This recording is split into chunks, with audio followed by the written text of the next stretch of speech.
And to go, ladies and gentlemen, welcome to our normal Saturday night collaboration between the Gary Lamb Network. Hold on, give me a second, people. All right, craziness was going on in my screen, but yeah, our Saturday night live collaboration between Gary Lamb Network, Matter of Opinion, and 360 Smooth. I want to say what's up to everybody. What up, everybody? What's Good evening. goings ons? Sorry I know we're we run. late. Yeah, I know we're running a It's little late, but it's all all. this bastard's fault in the lower left. It's Oh, all on you. You Yo, was he supposed just to, I threw him said under the 10 wow. bus. Under minutes. the bus. This Under Wow. the dude bus. had the nerve to say, I ain't get the link. He I sent didn't. you didn't, but I'm like, I sent it twice to you. Twice. Just broke down phone, man. See, that's the you listen. Jerry, Wow. Jerry, Jerry. Wow. Look. Forget about getting run over with a bus. That was a straight up 18-wheeler. Wah, Exactly, wah. Right. exactly. Like Wow.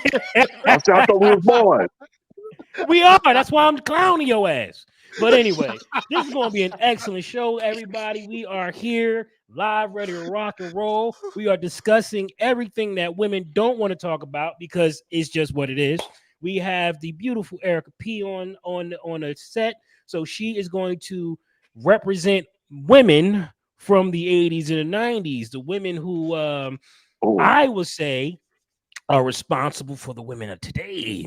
I want to get into that conversation. Now, this is yes, Wally's topic, so I'm a I'm gonna put it back yeah, on you yeah. Go because ahead. this is Wally's topic, and I really want to discuss why this is so important to our generation. And you might be surprised at what I got to say.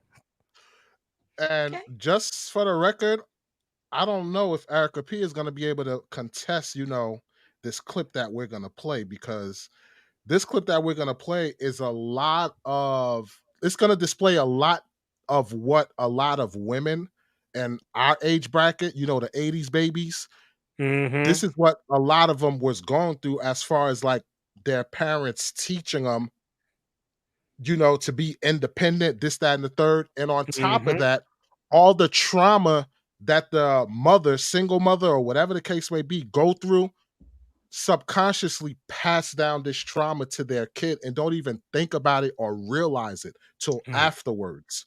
Right. So mm. let's play this clip. And as the clip is going down, we're gonna break it down and get into discussion. But here's that clip of this young woman who was so mad at her mother because as a kid, the things that she seen and went through was all because of her mother. And all she really wanted after all these years was an apology from her mother and for her mother to hear her Oh, pain and her side of what she was going through.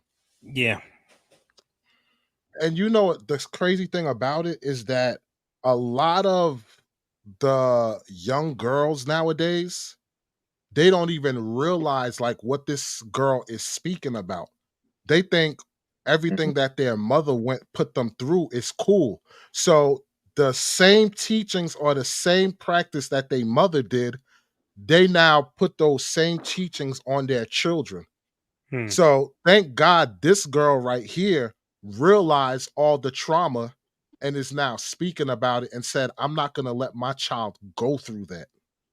Right. That's deep. Well, Not see, every that's what I would. That's what you would assume to happen, right? You assume yeah. you want your child to do better than you, right? Mhm. Well, that's what you should want your child to do Yeah. better than you. This is what I'm gonna say. You should want your child to do better than you. I have no idea how to say that name. Yeah. Chatopian. What's up, Chatopian. Chatopian? Chatopian. Chatopian. Yeah. Chatopian. What's up? Don't worry, we late as hell too. We like Yeah, 38 I know, minutes late. right? We just Exactly. started like 5 minutes ago. All right. So you good, man. We on Yeah. Negro time like a banshee, but we gonna Mother. continue with the we gonna continue with the content. Go ahead. Before we continue, I do want to Uh-huh. give, I do want to acknowledge this Truth generation of told, younger women, truth. because many of these younger women, they they they are embracing this world from a much more pragmatic viewpoint, where they're looking Yeah. at the things that some of their predecessors have said and have projected onto them, and they're starting to ask the questions because they're starting to see, well, wait a minute, if Mama said this and Grandma said that, and this is the life that both Mama and Grandma have lived, that's no better than what they're telling me to do now. Well, why should I listen to them? Where is the wisdom? Where's the knowledge if the only thing that they're telling me to do is exactly what got them where they are today? So that Right. these ladies are, to a certain extent, waking up and, at the very least, asking some of the questions. Now, don't get me wrong, I'm not saying that all of these women of this generation are asking those questions, but a lot of them really are. And to that, I have to give them their kudos. Yeah, I hear you. What up, Well said. Susan? Yeah. Well, what's I up? Yeah, respect what's that. up, Susan? Yeah, that is true. Um, and when it goes on the opposite direction, what you see now is you see the mothers and the daughters are like best friends and on TikTok together and Yeah, basically gunning for the same man. You know, yeah. trying to see who could do the other. But I The digress. outdo Let's the other. continue. That's Yeah, Who incredible. can who let's can continue. outslut the other? Exactly. Well said. So let's see what happens when the mother comes into the scene to speak with this young woman. That woman. Now the Whoa, She you reason looked done at her like, let you me cut. let me lying for give the you some Oh let TV. me my give you some God. clarity. Let me give you some clarity. The reason why she looked at her like that, because she said as a kid, this mother basically was scrutinizing her about school and like she's not gonna amount to nothing, so to speak.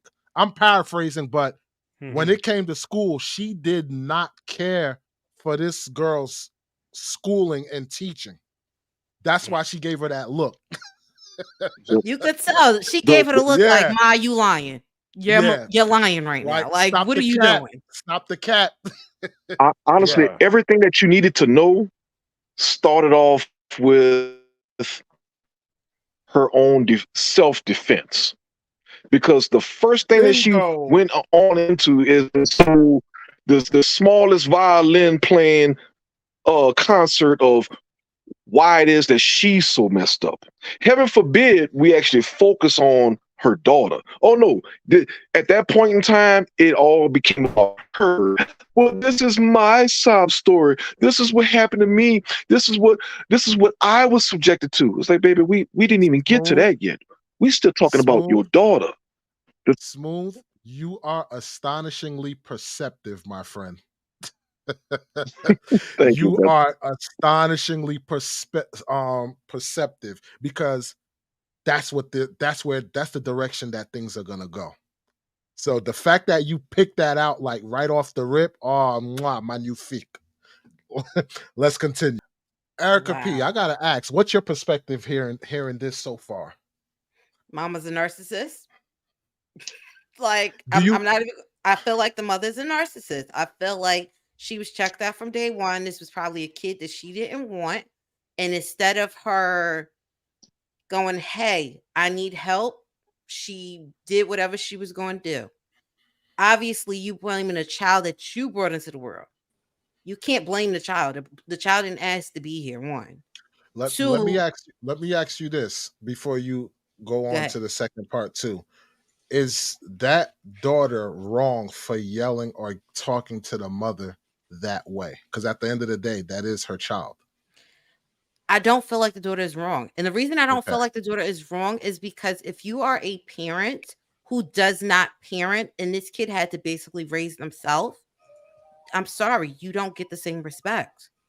Hmm. Gotcha. I don't She respect you for not notice being a notice she parent. called her bro. Notice she called her bro. Correct. So obviously she doesn't really see her as a parent. When you have Yeah. kids, or and I'm gonna say she's the kid lashing out. When you have kids that lash out, they lash out for a reason. They're They lashing lash out out hard. Yes, they do. Mhm. because you didn't give them the boundaries. They're lashing out because you weren't really there. You may have been the only one in the household, but you weren't there. On top of, you brought up the point that, hey, I'm not going to eat the magic bullet in her case. That means you're not taking accountability for your actions. Hence, the reason of you bringing up being robbed at gunpoint. That has nothing to do with the circumstance right now. I understand your brother passed away, but that had nothing to do with the conversation on hand. You're trying to put every other narrative in to get the sob story. And I'm sorry, when you're the child of a parent like that, you can't get the sob story, because guess what? They're reliving all of your issues. They're getting all of your insecurities. And on top of that, they're probably either planning to do the complete opposite of what they see. Because in their mind, they don't want to be another version of you. You already as you said, you became the version of your mom. You became the addict. If you saw the addict growing up, a lot of times you don't want to do that. You're going to stay away from anything that you can become addicted to because you saw that. Or you're going to give in to the addiction because it's readily available. You become an addict at 15, guess what? You ain't got no job and you ain't got no money. So where are you getting the stuff? You're getting it right from home because it was right there. And if Who you want to go started at next? 15, progressively, it's going to get worse. Who want to speak up? Who want to speak on it next? Well, I'll go. For All right. me, for me, it's about dialing it back to the situation for what it is in this moment in time. This woman did not have to be on this show. She agreed to take the money to come on the show because these people don't come on the shows like this for free. She Yeah. came on to take the money. She knew good and well what she came to talk about. But here it is, instead of just talking about the content, knowing that the daughter is the one with the issue about her and Mhm. actually dealing with her with that, she falls right back into what we would call the stereotypical modern woman. And I hate to say it, but it needs to be said, modern black woman stereotype. Mhm. Having a direct aversion for any and all personal accountability. And it's like, baby, if you didn't want to be accountable for anything, then why the hell are you on the show? Why did you accept these people's money? Why did you sit up here next to your daughter and listen to your daughter's narrative about what you did, and then completely speed past all of that and then try to make this about you? There- you, I you, have an you're answer not for you're that. not you're not gonna go from being, look, this isn't Maleficent. That's some Disney nonsense. You're not Yeah. gonna go from being the villain of the story to now being the hero or the anti-hero. No, you you have, as the solitary parent in this relationship, everything that your daughter experienced is at your hands, is on your watch, and it doesn't matter what all you went through. What matters now is how you're going to engage it now. I mean, Mhm. at the very least, how about an apology to the daughter? You know what? I'm sorry that this was your experience. I'm sorry that you went through all this. I'm, Apology. Come on I'm now. sorry that you experienced all of this on my watch. No, heaven forbid we get any of that. No, it becomes into all these different offenses, excuse me, defenses, as to, well, I went through this, so I'm not going to take the magic bullet. Well, of it's not a magic bullet. It's it's clearly objective fact. You Mhm. subjected yourself to these situations. You could have done better. You, despite whatever outside influences you may very well have had in your life, it was still your child, and it was still choices that you made that had a direct impact on your child's development. Just you. But I guess, Gary, oh well, huh? Gary, what's your take on it? Because you said you have a different perspective on things. Well, no. I have a Oh, similar perspective on this particular case. With you okay. guys, because what 360 said was, well, you can't come up here expecting to get the Disney fantasy, but she Hmm. can, because her circle has always told her she was the victim. Her circle Mm. has always told her you did the best you could with what you had. Her circle is always patting her on her back. So she came up on the show thinking that everybody was going to think just like her show did. I mean, her circle did. So of course she comes up there and she's shocked that everybody's looking at her weird. You know what I mean? It's like, wait a minute, hold Mhm. on. So my thing is that I missed the last part. Why the woman, the daughter walked off. I missed that part because my computer shut down. But Mhm. I'm assuming she said some ridiculous stuff. She wouldn't take accountability. She Yeah. played the victim card. She's saying, "Well, this is the Mhm. reason why I had these problems, and because I had these problems, and nobody was helping me, and nobody was come looking for me, and blah blah blah blah blah blah, yada yada yada." Bore. I mean, it's like I get all of it. Just like Erica said, I totally understand it. I understand, and I'm not undermining your emotions. I am not undermining your trauma. I am not saying that what happened to you wasn't horrific, but you can't let that be your reasoning to do it to someone else. Correct. You And I can't. think Well, that's well, the actually, Gary, problem. that's the rub, though, This is Gary. That's the rub because she's saying all this stuff that happened to her as if that's why the daughter should accept it and roll with it, Right. see, see, Right. this is and that's see that's the rub. here's the thing, right? And this is why, because the topic is our mothers, from the 80s responsible for modern women today. My mother, the way that this woman is deflecting when it comes to anything that happened to us growing up, if we came to my mother and was like, yo, what you did with this hurt us. This, like, I'm not gonna get into it, but one of my sisters, to this day, when I look back, I could say, yo, she abused her with the disciplinary action. Like it Mhm. was straight up child abuse.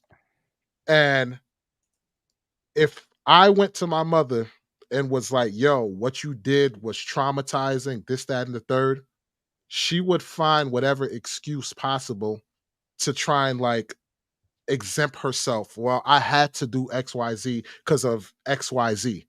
Instead of apologizing, it would be constantly looking for excuses to why. And I think that was a big thing with, a lot of our mothers, so to speak. It seems like they wanted to, it seemed like they wanted to not take blame for any little thing. It seems like whatever action they took was justified in their mind, and I'm the parent. No matter what happens, what I say goes. I had to do what I had to do to raise you up to be a man or to be a lady, and me doing these actions got you to where you're at right now. So for them Mhm. to actually feel like they concede and apologize, it's like in her mind, she did everything wrong as a parent. And it's like, and she can't give that, okay, I'm sorry, because it's going to undermine her whole pretty much experience as a parent. That's what I honestly believe that they feel.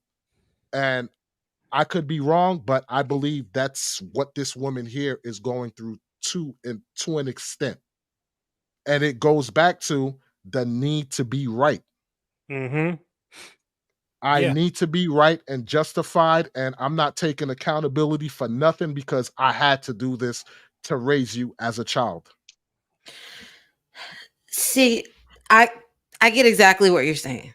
That I Mhm. do. But then on the flip side, it's like, as the parent, your job is to protect these kids. And I feel like you get certain parents who don't think of the kid first. They think of themselves first, and the kid is an afterthought. So that's why I feel like there are some serious parenting gaps between certain groups, because you're right. You have more and more, it's coming out that the parents of the 80s were addicted or other things were going on that we just didn't know about. Right. And when you start getting their stories, it's like, oh, well, because of this is why I treated you the way that I did. Or And it's like, no, you can't tell me I should be okay with how I was raised because you were raised either in a similar fashion or in worse conditions. And it's like, Let me ask you this, Erica P.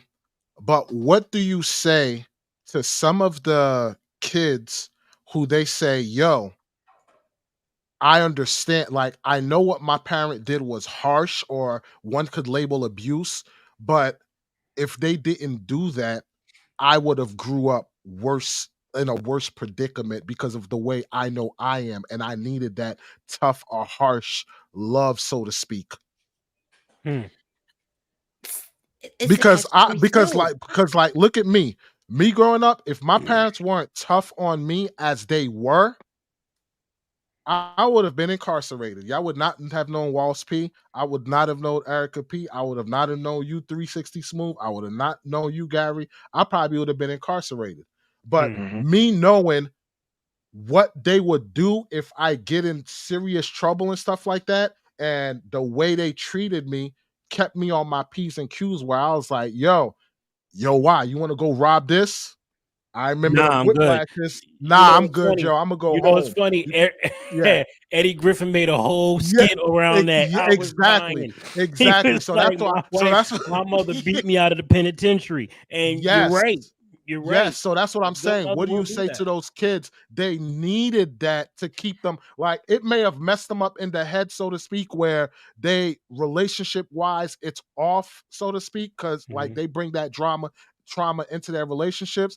But is that a trade off as opposed to them winding up in penitentiary Well, and that's what or I was being gonna a menace to society? But that's what I was gonna say. I feel like sometimes parents have to pivot how they were going to raise their kids because of other outside factors. If Hmm. you Now, find that you let have a kid that's gravitating more to wanting to do bad, yes, unfortunately, they're going to get a harsher punishment than a kid who's on the straight and narrow. You now don't raise before them the same. I just want to make this clear. I am not saying what this woman did. I'm not defending her, but I'm just talking in general of mothers in the 80s, that did what they had to do, so to speak. Because I have no defense Well, for this woman, what she did to the daughter. So it seemed well, like Smooth. You want to say, so you want to chime in? well. See, that's where when these ladies said that they did what they had to do, what I call bullshit. Okay. Because to a certain extent, and I don't know, it might sort of kind of derail where we're going with this conversation tonight, but It's all good. It's all good. but I recognize that at some point, each generation has to find its own way to hold itself accountable to itself. Because Yes. if we start, because once we open the door to pointing the finger back down the line, Hmm. well, then we have to do that in a very concise and consistent way.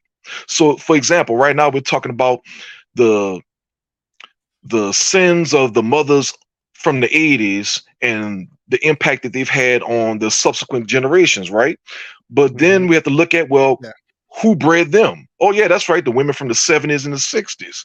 Then we have to go back and look at them, the women from the 50s and the 40s. I mean, bad behavior in itself is somewhat of a legacy. That's why we even have this conversation about generational curses and so on and so forth, because these are learned behaviors that pretty much originated from, I hate to say it, but women of ill repute or low life behaviorisms, or women who were having children outside of marriage, or what we would consider children raising children. Well, yeah, we had that generations back.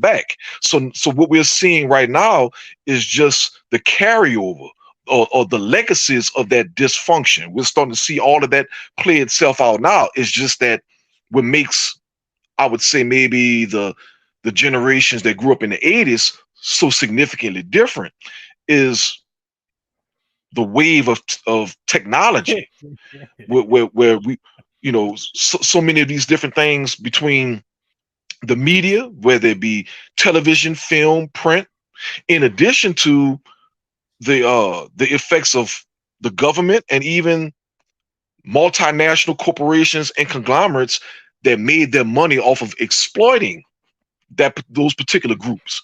that's when you see a significant difference. That's why when you go back and you hear people talk about the 80s, it was drugs, sex, and rock and roll.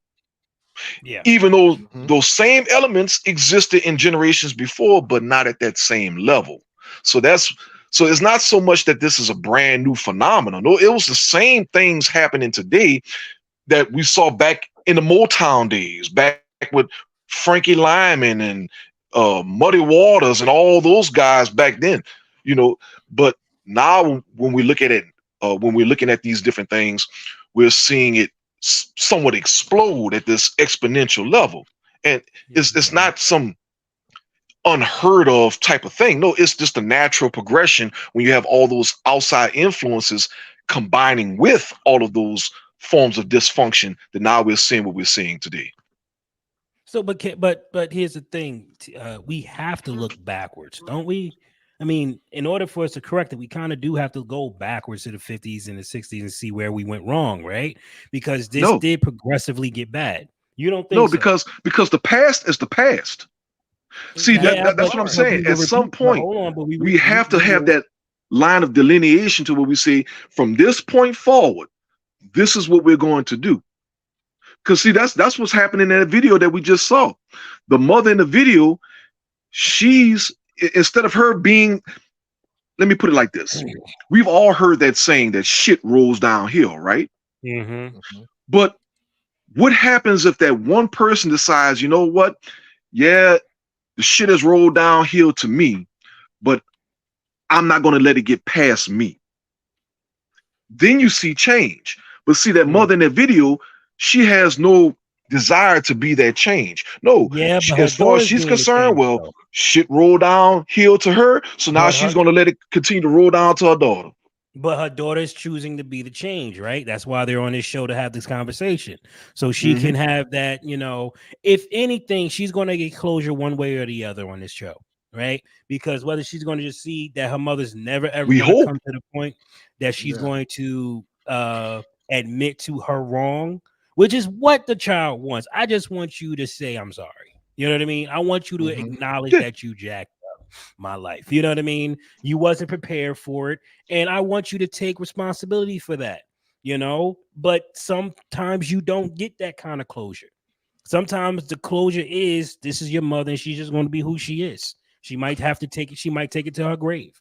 I Here, know I have family members, and my wife have family members who refuse to take responsibility for their Well, see, actions for whatever reason. that's why early on I gave kudos to her generation, because unlike the previous generations, this younger generation, they're actually more in tune with wanting to do exactly what you're saying.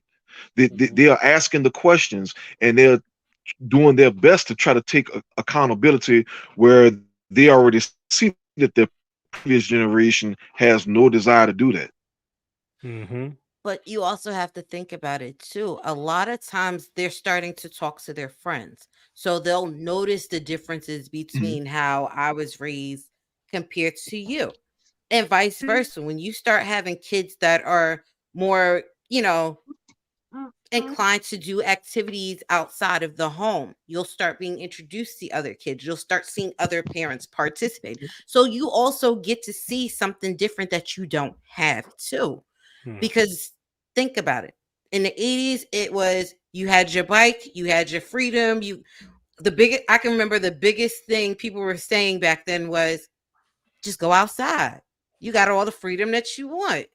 Well, you went from having too much freedom to having kids now where they don't get as much freedom. So because they don't get as much freedom, you're starting to have more parents that are accountable. I can remember, what was that? The 10 o'clock news. Do you know where your children are? That was a popular thing in that era. Why Mhm. should you? It's 10 o'clock. Why don't you know where your kid is? But I didn't realize that was a PSA for parents who gave their kids more freedom than most, because this Mhm. was a time where people were a little more relaxed. here's one thing I will say that I don't know if you guys thought about it or not, but do you think in some cases the parents, like the mother in this case, who know they did wrong or had to be, let's just say, tough on a child or whatever, or the way they raised them, was tough, or one can label child abuse, whatever the case may be. And when it's time to face her demons, like this woman here is, and she's refusing to say, yo, I'm sorry, I apologize for, what I put you through, yada yada, this, that, and the third. Because it might give them the sense of, yo, if I apologize and I gotta repair this relationship, so to speak, most kids will view it as this parent feels so guilt that they're not really going to rebuke me for anything that I do going forward. So, in a sense of, if the child is out there being promiscuous, this, that, and the third, living their best life, like how we see a lot of these modern women doing now, that guilt of that parent may not even want to make her rebuke that child, because she's still trying to get in the good graces of that child. So it's like, for me But if she's to trying to get into the good graces of her child, the first thing to do is to apologize. yes, but if I know I did my son wrong, so to speak, like as a child, I put him through tough things, whatever. But I know for a fact, even though I put him through that, he still respect me. I'm not talking like we're on bad terms, whatever. It's just he still respect me, but he know I put him through some stuff. So he's like, yo, dad, when we grew up, whatever, this, that, and the third, yo, you put me through some stuff. I felt bad. I'm like, it made me feel some type of way, this, that, and the third, blase blah. I'm the type, I'm gonna be like, yo, I had to put you through that, whatever, so it raised you as a man, yada yada, this, that, and the third. As far as me apologizing, or like me apologizing to him, so to speak, is something of I don't know, like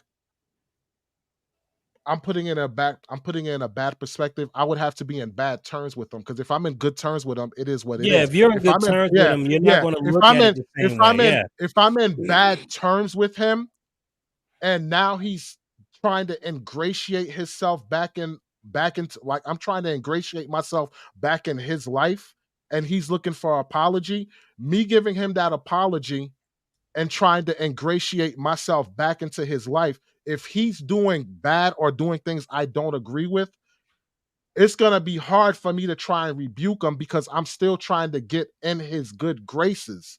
But if I never get conceded and gave you that apology, and I'm like, yo, I'm standing down as a man, this, that, and the third, and now I go to rebuke him, it's like, yo, that's how my dad always been. He always been tough, Mm. this, that, and the third. But if I conceded and now I'm trying to get back on his good terms, and I go to rebuke him, that might push him away, because it's like, No, oh, it I won't. No, thought, I don't agree. you I don't don't. I think don't agree so? Well, with that. No, No. I You don't don't agree think with so? that. you know No, what? not at all. I'm kind of like what Mrs. P said at the very beginning, that women like that are purely narcissistic. So they're Mhm. not even really thinking about the daughter in this sense. At all. The They think daughter's not about even on the themselves. That's true. radar. As Yeah. far as she's concerned, she's just living her life the best way that she knows how, according to the beat of her own drum. Hmm. She whatever her daughter goes through is insignificant, It's and irrelevant. unless, of course, it's something that's somewhat self-serving. And if she sees the daughter doing something that she doesn't necessarily approve of, or rather doesn't necessarily approve of the daughter doing, well, she may not necessarily be in a position to chastise her, because it may very well be something that she's doing herself.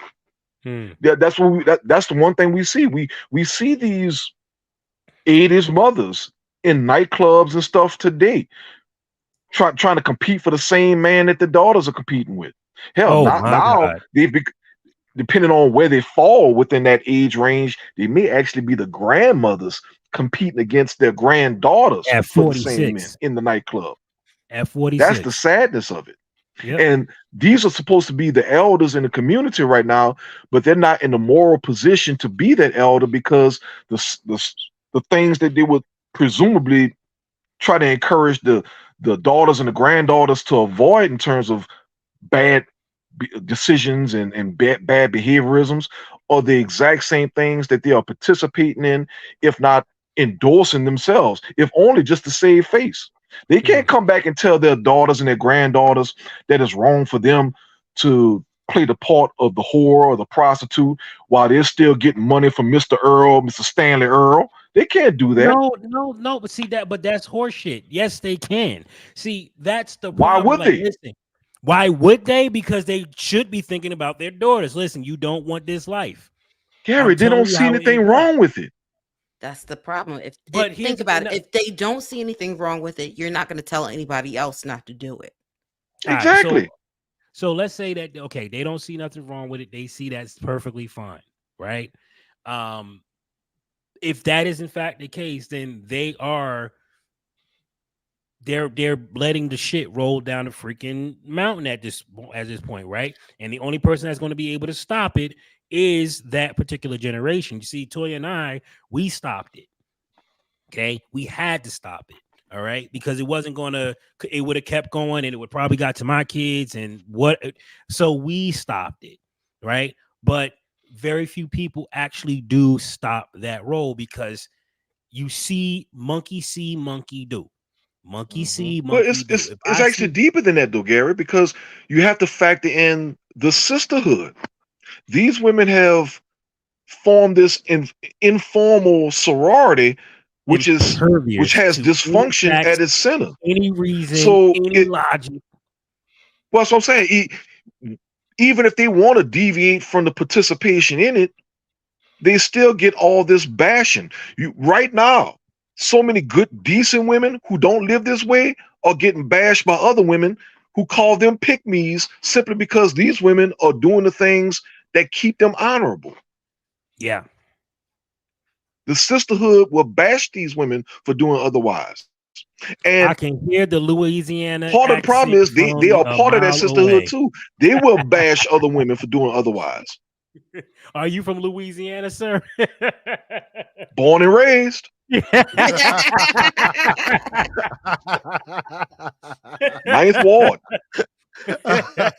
So I kind of like this one too. Sorry, wrong one. I think I put this one. Do you guys think that the music turned them narcissists? I don't. Absolutely. Yeah, listen, that's the reason why my wife and I picked the freaking thumbnail. I think that was a big component to it. Huge. But you know Yeah. what? I don't even. Okay, I'm gonna say music somewhat, but I think it's everything else that came with the music. Yeah, the Oprahs, right? The Sallys, right?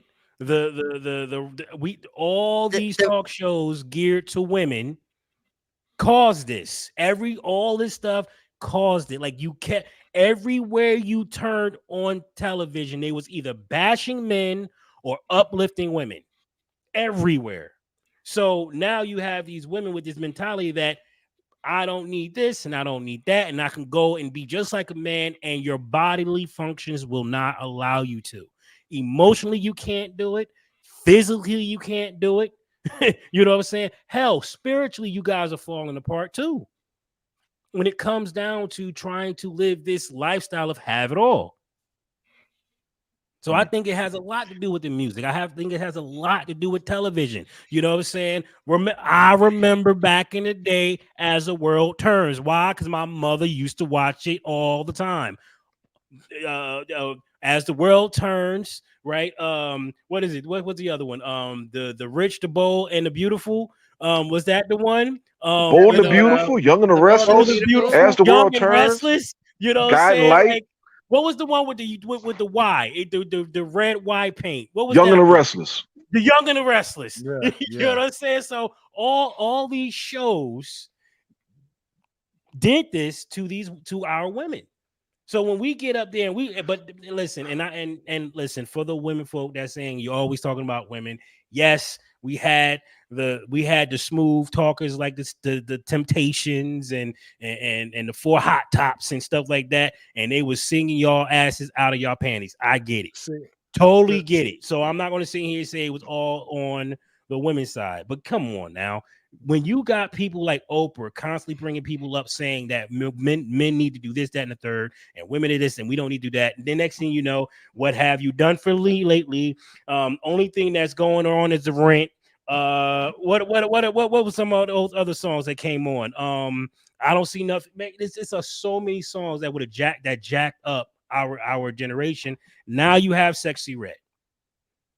Well, my Right? personal They're not favorite was even "Boom, I Got Your Man." Boom, I Got Your Man. No, that wasn't even the one. That wasn't the one that got me. It was the one with Tiny, the one that she came out with. What was the name of it? Oh man, damn it. I don't want no See, scrubs. I remember that one. see, I remember that that That was was one. TLC that was there. TLC. That's That was TLC. TLC. But the But one see, with Tiny, she came Or up "The with this Boy Is part. Mine," Brandy and Monica. Yeah, I Oh remember yes, that. yes. I yeah, remember that song. But yeah, all these songs, but even with those songs and stuff like that, like "Boom, I Got Your Boyfriend" or "The Boy Is Mine," stuff like that. What did those songs have in common? Something they had in common that the modern women don't do now. what is that? Those songs were about women competing for a man. You're going to tell me they don't compete for men They right were now? compete. You Well, ask modern women now, not the they're gonna same be way. like, "I don't compete for." Yeah, They they're not. say Listen, that, but they compete. They compete on a worse scale than they look. ever did. They Here's the thing: they compete for the high earning men. Which But means if they you're compete. average, yes, but there's exceptions to the rule. Just because they're what how many women actually have access to high value men? They don't All grow of on them. trees. They don't grow on trees. You They say all all have of them? access to them. Well, I guess a I better way to look at this might be to look at the way that the feminist movement shifted or mutated over the generations. Because before, it started off pretty well with female empowerment and the idea of some type of gender equality. But over the years, that shifted, it changed. And specifically speaking about the influence of the media and the corporations that I mentioned earlier, they started promoting the idea of female empowerment through a false sense of empowerment. Mhm.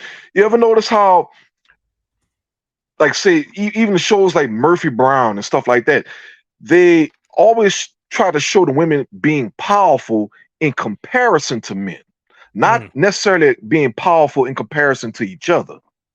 When they talked about women being great, they said it was smart and brilliant. Meanwhile, they showed you doing some of the dumbest things. They promoted the idea of these women being innately beautiful while simultaneously showing only the most beautiful of the beautiful women being even considered beautiful. That's true. So then when you start, as this whole progression continues, even though we as a society have been force fed this idea that women have all these other attributes outside of being sexually objectified, what is the one thing that they all seem to continuously do? Sexually objectify themselves. They get the BBLs, they get the breast enhancements, they get the collagen injections, they wear the waist trainers, they do almost any and everything possible to make themselves receive this sexualized or overtly sexualized attention while simultaneously telling us that they don't want to be sexually objectified. That's But wait a minute. it's a contradiction in itself. But it's not a contradiction. They don't want to be they don't want to be sexually objectified by men like you and me. The high value man can do it all he wants. I mean, we Well, just had presumably freaking they Kevin claim they don't want Gates. it from him either. Bullshit. but Kevin Gates just spit in some freaking woman's mouth. Let's lie. Oh, I know this. You know what I'm I saying? know, It's horseshit. They don't but have. this They this have is what I'm talking about. This is the contradiction. They say they want one thing, but their actions dictate a completely different thing. They say they want the high value man, yet they get pregnant for Pookie and Ray Ray. Mm-hmm.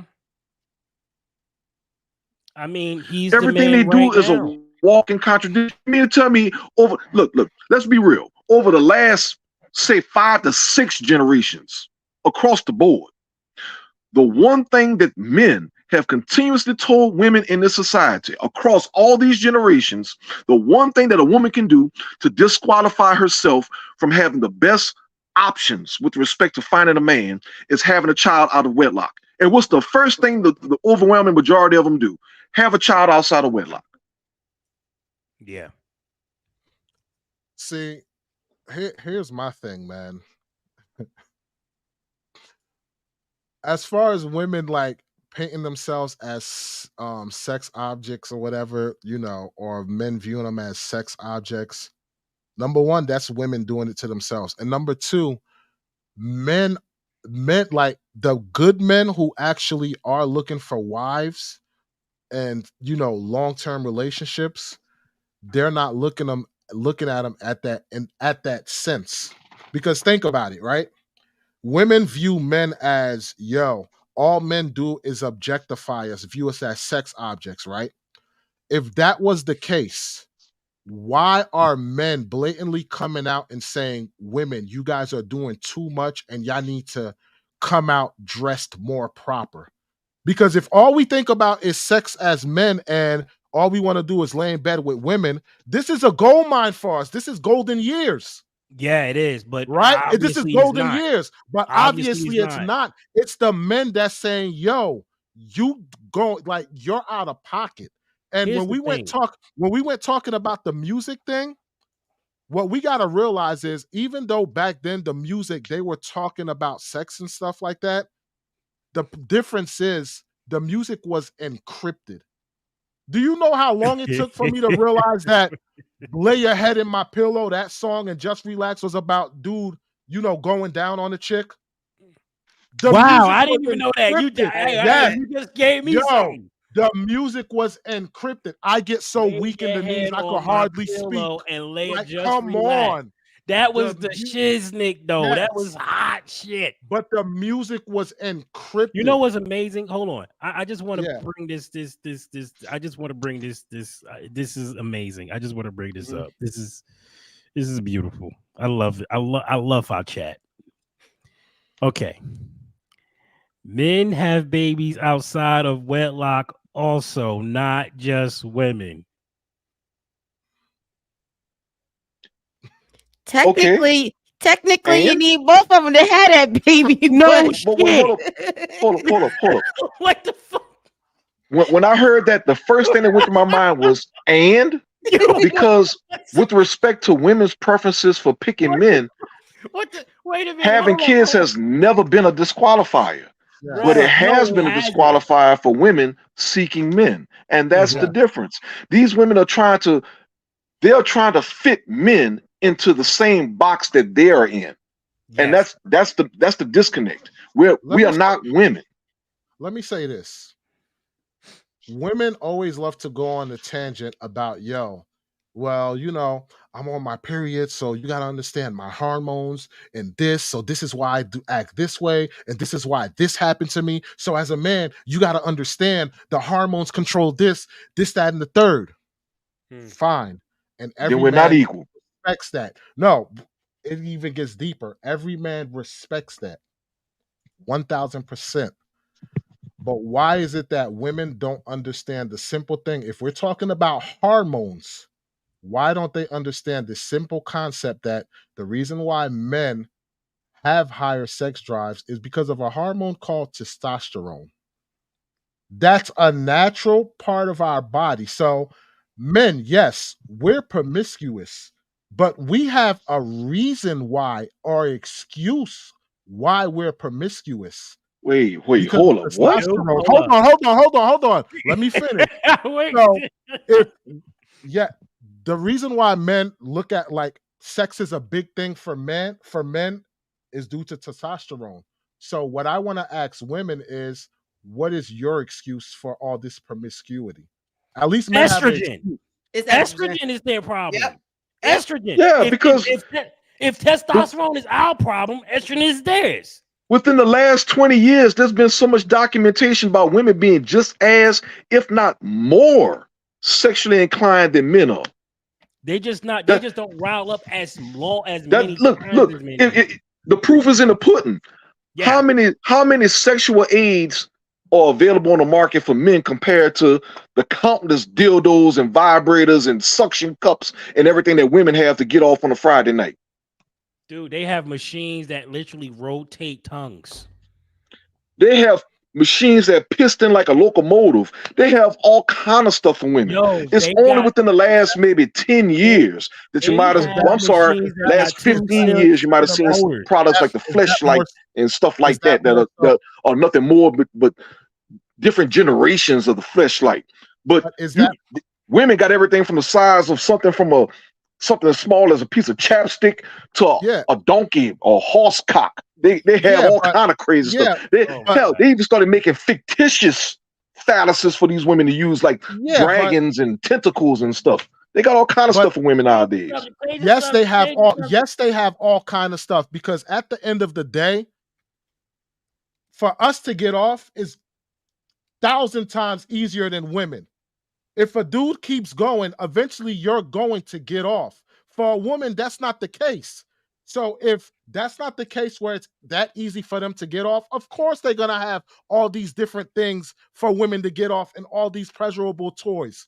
All men need is one little flashlight that they could go up and down with and they're good. Like, yo, why do you She think God? Yeah, laughing. Why do you? She because we're not killing our sensitivity. If laughing. if a woman starts off where she has, say, one of these smaller products, and then by the I time don't know she's if I like could be a 30 or part of this one. I 35, think I'm too she young. needs I'm too something with a old to be a pull part of this start. one. Well, she's destroyed the box. I mean, I I do mean, agree if with she you on needs that. something They that starts do. off like, yeah, her box is dead. Yeah, it's gonna take something. Yes, it's gonna take a diesel motor to get her going Bruh, because she can't and here feel anything. that's not funny though. Yeah, it's hilarious. Yeah, Stop it. yeah, but It's Stop, true. It's stop, funny as stop. hell. I It's guess Look, I hilarious. guess that's I why they guess my have thing. that's why they have certain phalluses shaped like fists and arms and feet and all No, kind of different things. I get all of that. But it even if a woman is not promiscuous, it still doesn't mean that she'll get off. Promiscuity and her having less sexual experiences or more does not dictate her having an orgasm. It just depends on that individual. And if she can't have an orgasm, but there's multiple toys or options that can get her there, why not? And I mean, we could speak on this all we want, but Erica P, you could probably lay it down and give a better Yeah, understanding. I would argue maybe it's the extended use of all that stuff that might be the reason why they need all those different things. No, No, what I'm no, you saying is have if a woman never experienced the O, then they're gonna go towards the toys to see what is it about. And once they experience it, they're like, oh, wow, I experienced what a O is.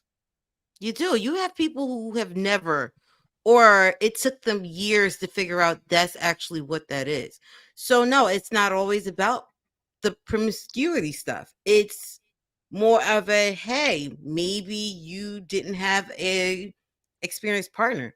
Maybe your partner wasn't being attentive enough because that can be the case too.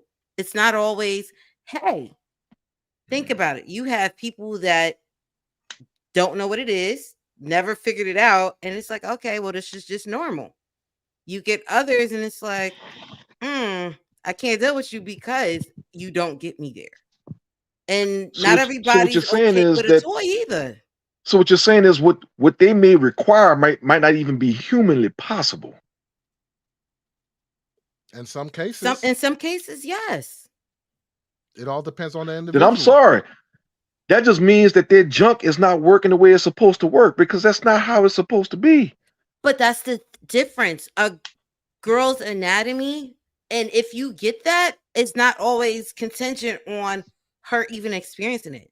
Like I've talked to other women who have not had that before.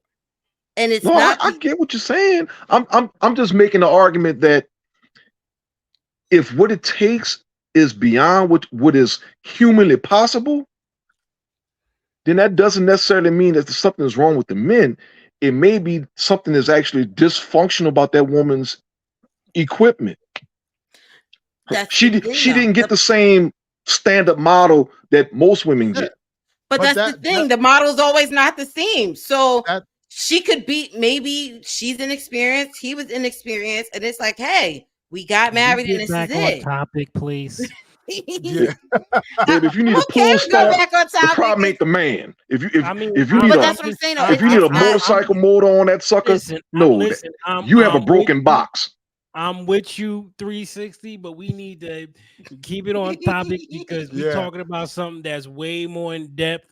Yeah. And like, bro, yo, Just saying.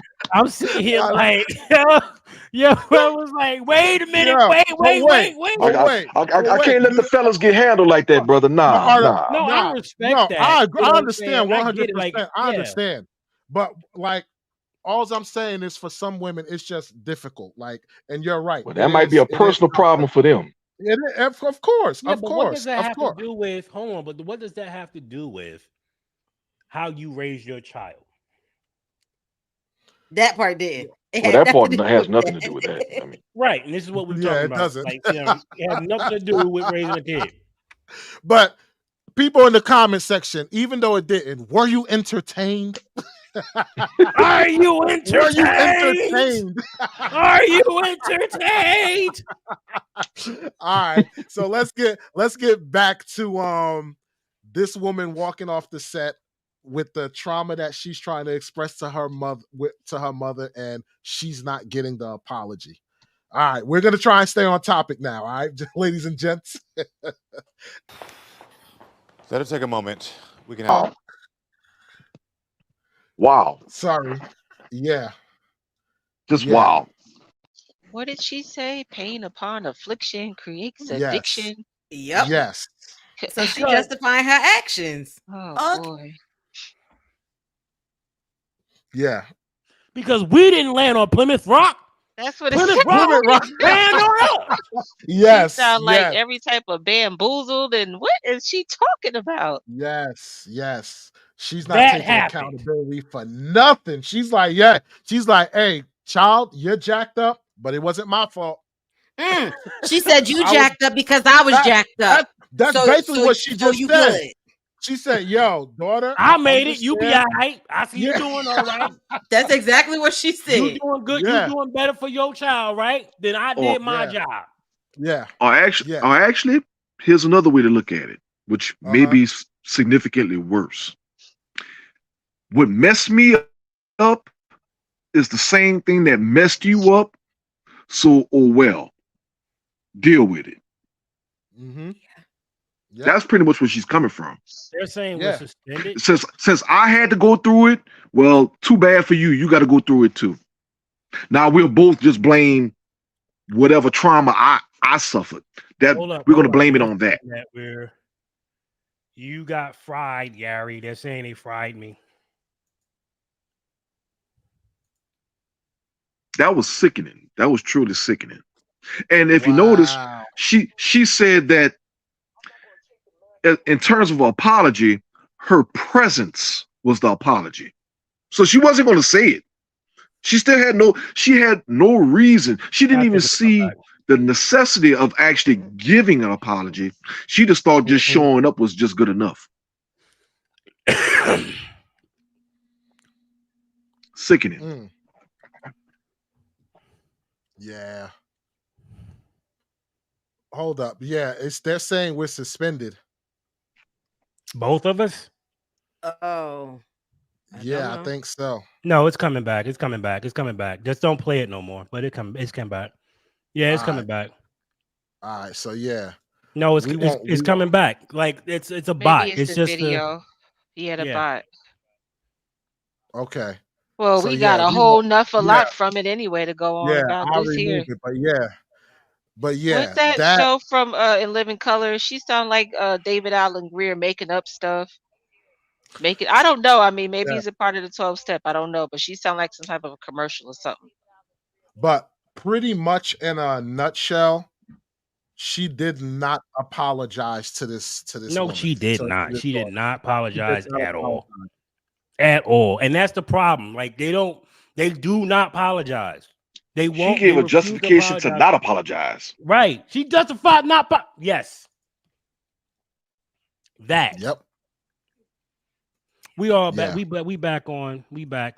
Yeah. And here's the thing too, man. Like why have a child if you're going through all of that?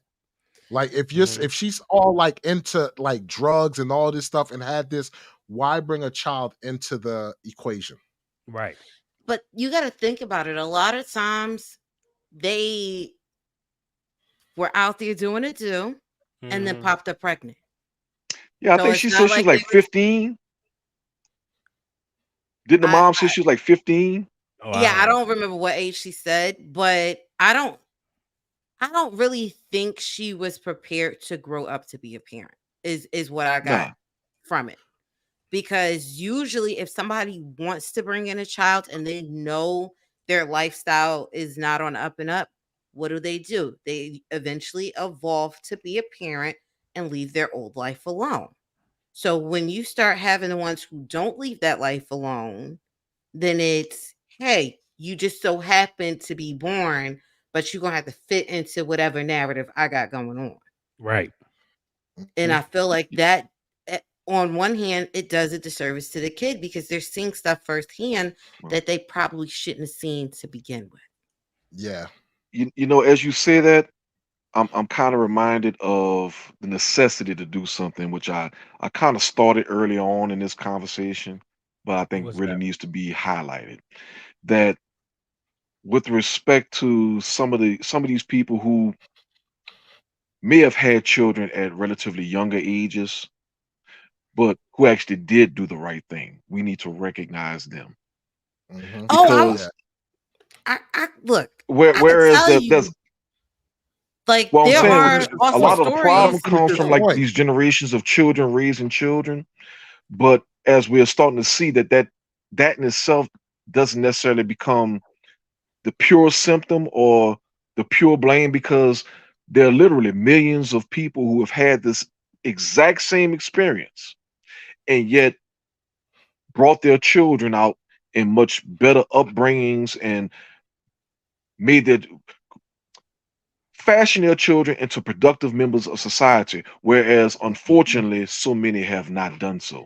So I okay. definitely want to give a shout out to those single parents who did defy the odds and produce productive members of society with their children, in difference to those who didn't.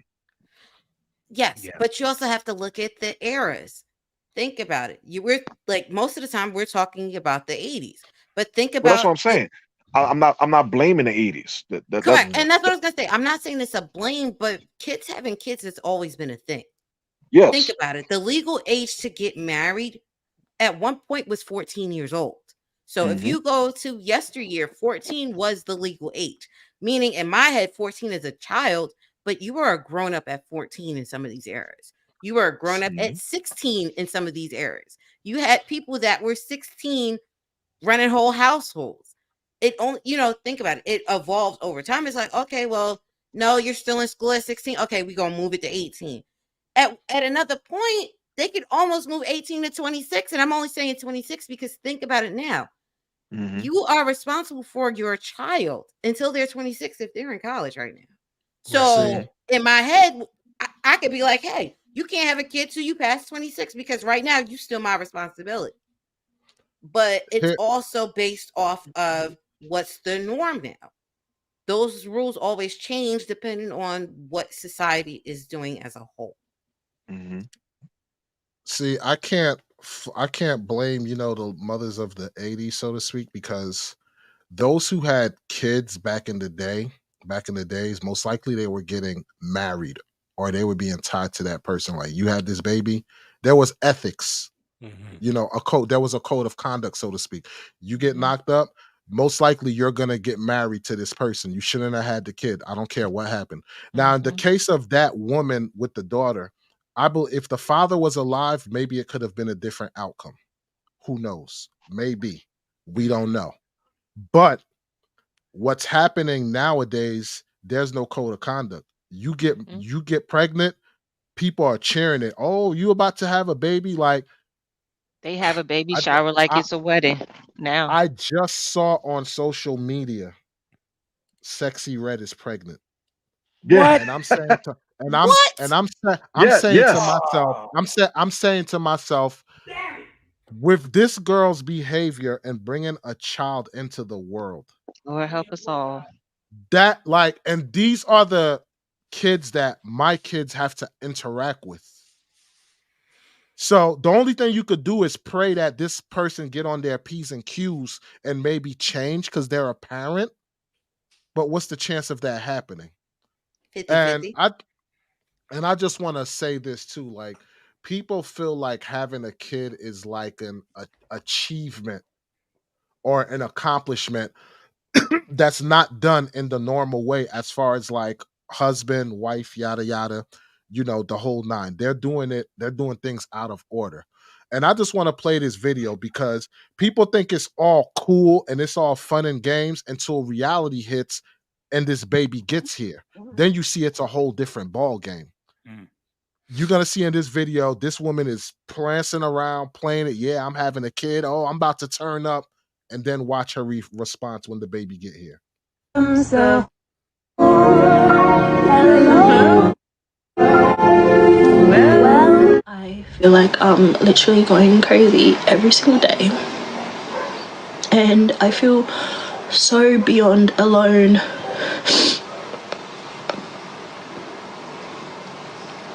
Like,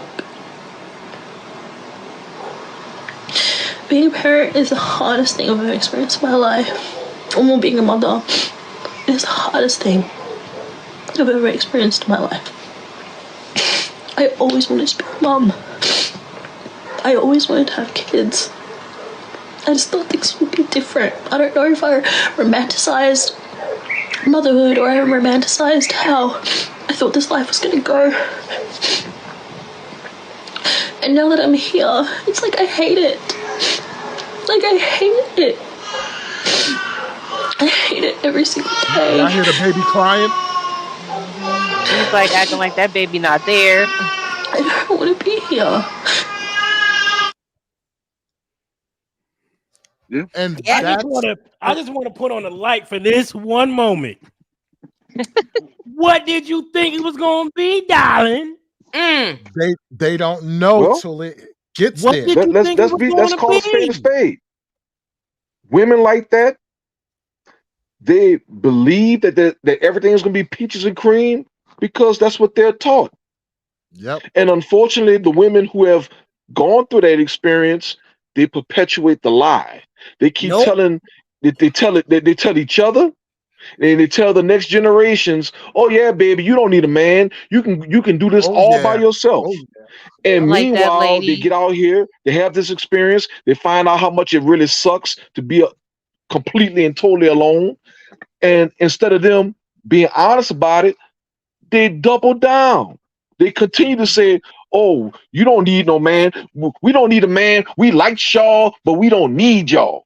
Just like Megan Thee Stallion would We say. want you, but we don't need you. Right. What were you saying, Toya? Go ahead. No, I was Sorry, just Tori. making sure. No, you're fine. I was just making sure because I'm plugging up stuff and unplugging up stuff and pushing buttons I We should can be hear you. pushing and messing with stuff. Mm-hmm. No, you know why I jumped in because I just wanted to give a little bit of pushback, Mr. Smooth, on a comment that you made about Okay. how pretty much everything is not to say circumstantial, but say like back in the day when the Frankie Lymans and all that you were mentioning, that Hmm. those behaviors that's happening now, they were happening then. But this is a Hmm. perfect example, and a few of these videos are a perfect example on this topic because yeah, it happened then, but the culture, like you said, Erica, was different then. The livelihood, the way that our communities were back then is not how they are now. Now you have all Oh these yeah. fools, and I call them aliens and fools, championing each other. Oh, girl, live your best life with your baby bump. They having baby showers like it's a wedding because they know they ain't gonna never get married. Nobody gonna marry that. They having these wet baby showers, and Harry, tell you're so sweet. Hi. Kids Thank are Nice, you. not Harry fun Toe. Well, and well, Miss games. Lamb, actually, you're not really going against the point. You're not really arguing against my point because my point was that this is the evolution of Hmm. behaviors that's already been in place. Hmm. So it's not so much that this is some brand new phenomena. What I'm saying is that we are seeing some things that have been generations in the works, just simply kind of carrying out their natural progression. It's just Yes, that I agree with you. each generation just takes it to that next level, and Right. what we're seeing right now is no different. I think in the promo video, well, promo picture, you have Janet Jackson, and that may have very well have been from the Velvet Rope tour or something like that. Yeah, Janet was nasty back in the day, but she was nowhere near As as bad. overt as what we've seen, say, within the last 10, 15 years. But now Mhm. when you bring in the Sukianas and the Sexy Reds, oh, they're just kind of putting it all out there on Front Street. You couldn't have told me back in, say, 1986 or 87 that I would have heard a female artist like Sukiana talking about trying to give sexual gratification to the president of the United States. You could not have Wait, told me this. Right. See, wait, this is Yeah, wait. it yeah, doesn't surprise yeah. me. I haven't heard it, but it doesn't surprise me. That's the point that I'm making. Yes, it's evolving, but there was a time that that mess would have been shut down. Today, Yes. it's championed. So it's not the same. It is evolving. I get what you're saying, as far as the evolution of it, but at Hmm. some point, it's that somebody has to, you know, call it, a spade, and Hmm. be called a pick me or whatever they call us, because you calling people out and holding them accountable for their foolery and their nonsense. They're disgusting. And every woman is not like Yes. that. And when you have these things walking around today that, Hmm. is cute, and 1 minute she wasn't going to have the baby, but now she has the baby. And yes, I'm going to say it about Kiki. Love her, to a degree and all of that. None of my business. I don't care enough. But a few years Hmm. ago, she was only into women, but now she had a Oh. boyfriend, she had the baby, and now they're broken up again. Big surprise.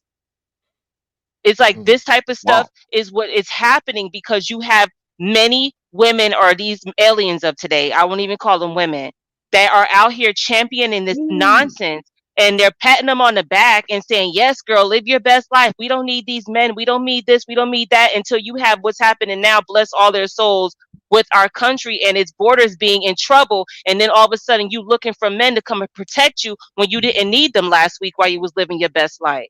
You Yep. didn't need them So, last week, but you need them today. Ain't that Winter something? is you know here. it's crazy. You know it's crazy because I'm working on a video that's going to speak about women in hip hop nowadays. Like it's Yeah. because I used to rap. He's a DJ, So yeah, so this that is is this crazy. is It's very sad now. this is gonna be dear to me how I break this down. But Mm. here's the thing. We had the Little Kims, we had the Foxy Browns, we had the Yep. Salt and Peppers and Mhm. everything like that. And yes, they rapped where it was freaky stuff. But the difference is number one, they were lyricists. They Right. could break That's the stuff down difference. and Mhm. come with different angles of music where it's music that actually have significance to it. Right, And on top of that, even though they was being promiscuous, they were not saying they don't need men. right. They You were see the not agenda? It's racist. so blatant. That's true. Yes, They that was is not the saying that. difference. They was not saying that. But And see, and and go ahead, Gary. Go ahead.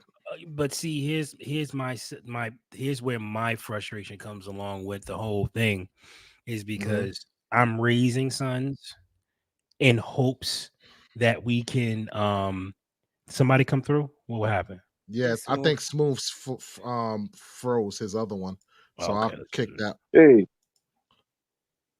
that. sent you something, so hopefully you can Uh-oh, share with what everybody. happened? You sent me No, it was something? the only way I could. Yeah, I sent you something, but dropping out was the only way it would go through. Oh, okay, got you. But You got it, Gary. hopefully Gary will be able to share with you all. All right. All right, so it's going to take me a few minutes to get this in, but it's Well, coming. But um, yeah, man. I will ask this for the panel. Um, Mhm. do you guys blame the mothers of yesteryear for what's going on nowadays with modern women? Well, Ooh, I'm gonna go last. I'm gonna say yes. I'm gonna say as the parent, you should want your child to do better. If your kid is out there living recklessly, you should be telling them, "Hey, I should be able to have that conversation with you. You need to pull it back some if you go too far over that edge." Because my job as the parent is to protect you. I do feel like you have a group of women who want to be friends with their kids instead of being a parent, which start blurring them lines sometimes. I'm sorry. I don't care how old my kid get. We ain't never going to the club together. We are not the True. same. Mm-hmm. I can't party with you. I can't drink with you. That's just not on my comfort level to do that with my kid. I don't care if you're 21 and over. Your circle and my circle don't never need to mix.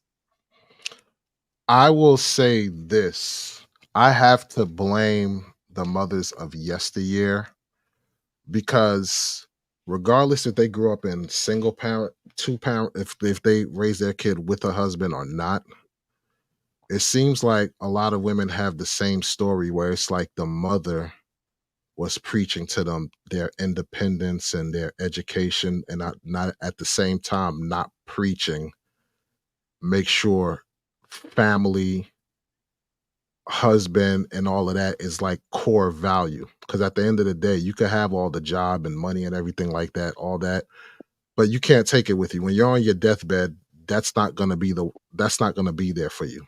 That's not Mm-hmm. going to carry your legacy.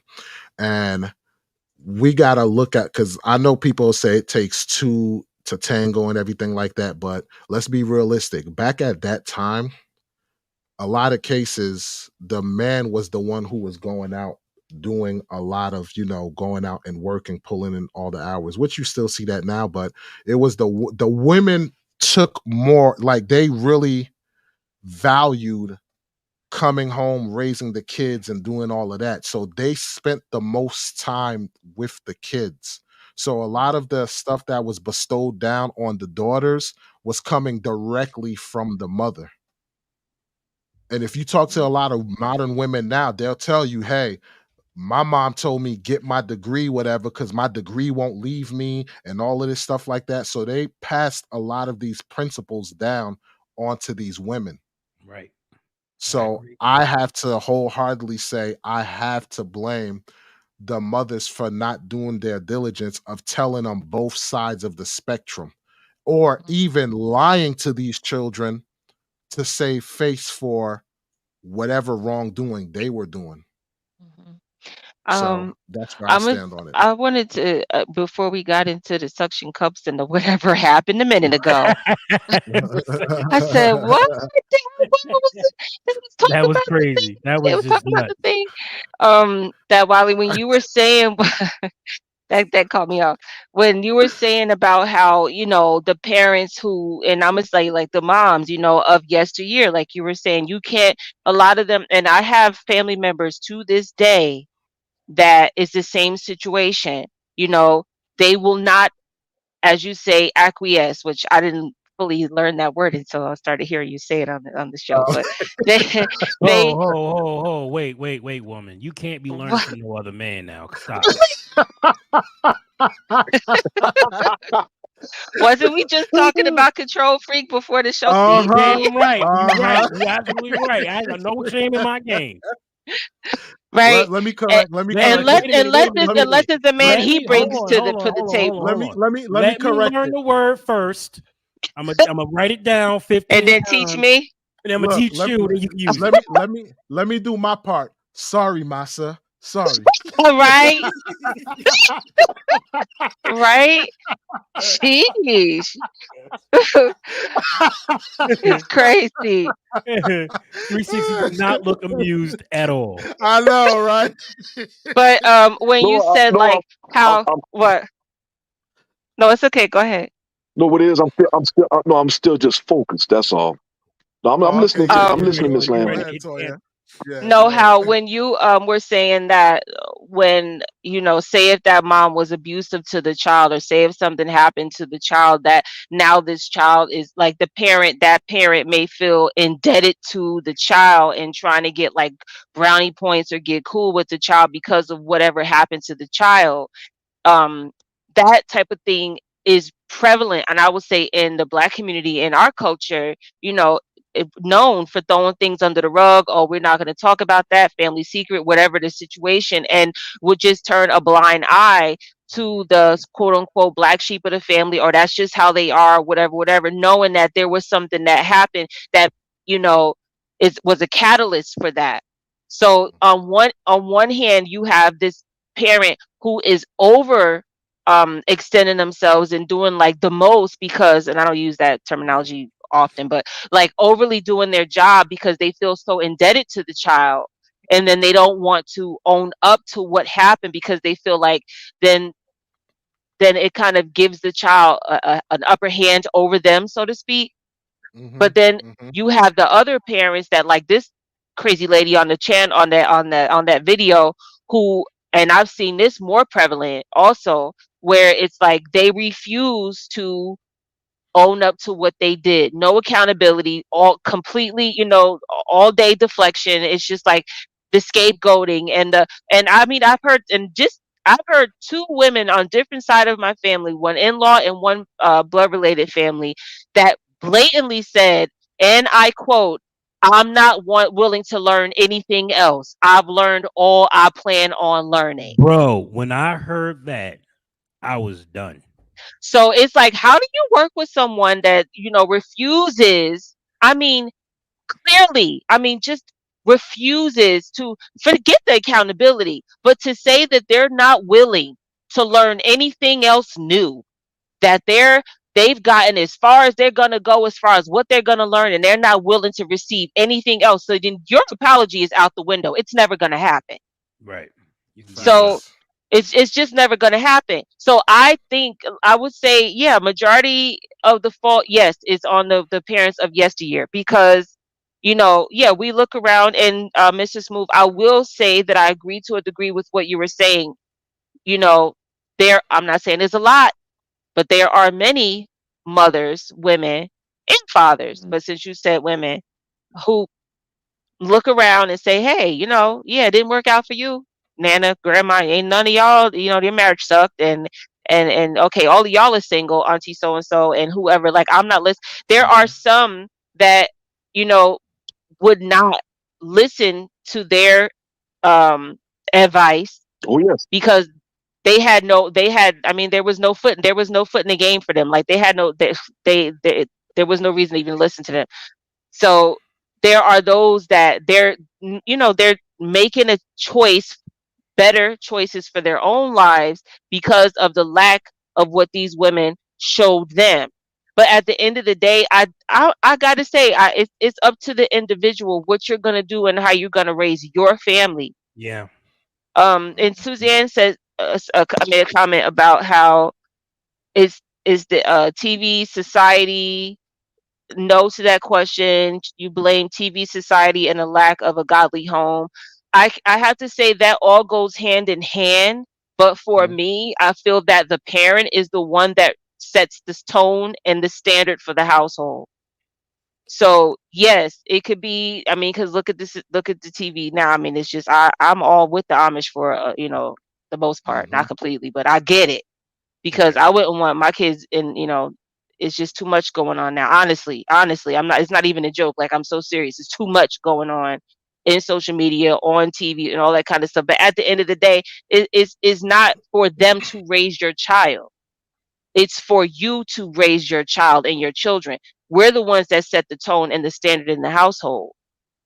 So I can't fully say that it has everything to do with TV society and all that. It goes hand in hand. But you could do whatever it is you're gonna do outside. But when you come home, you know good and darn well that don't fly in your house, Right.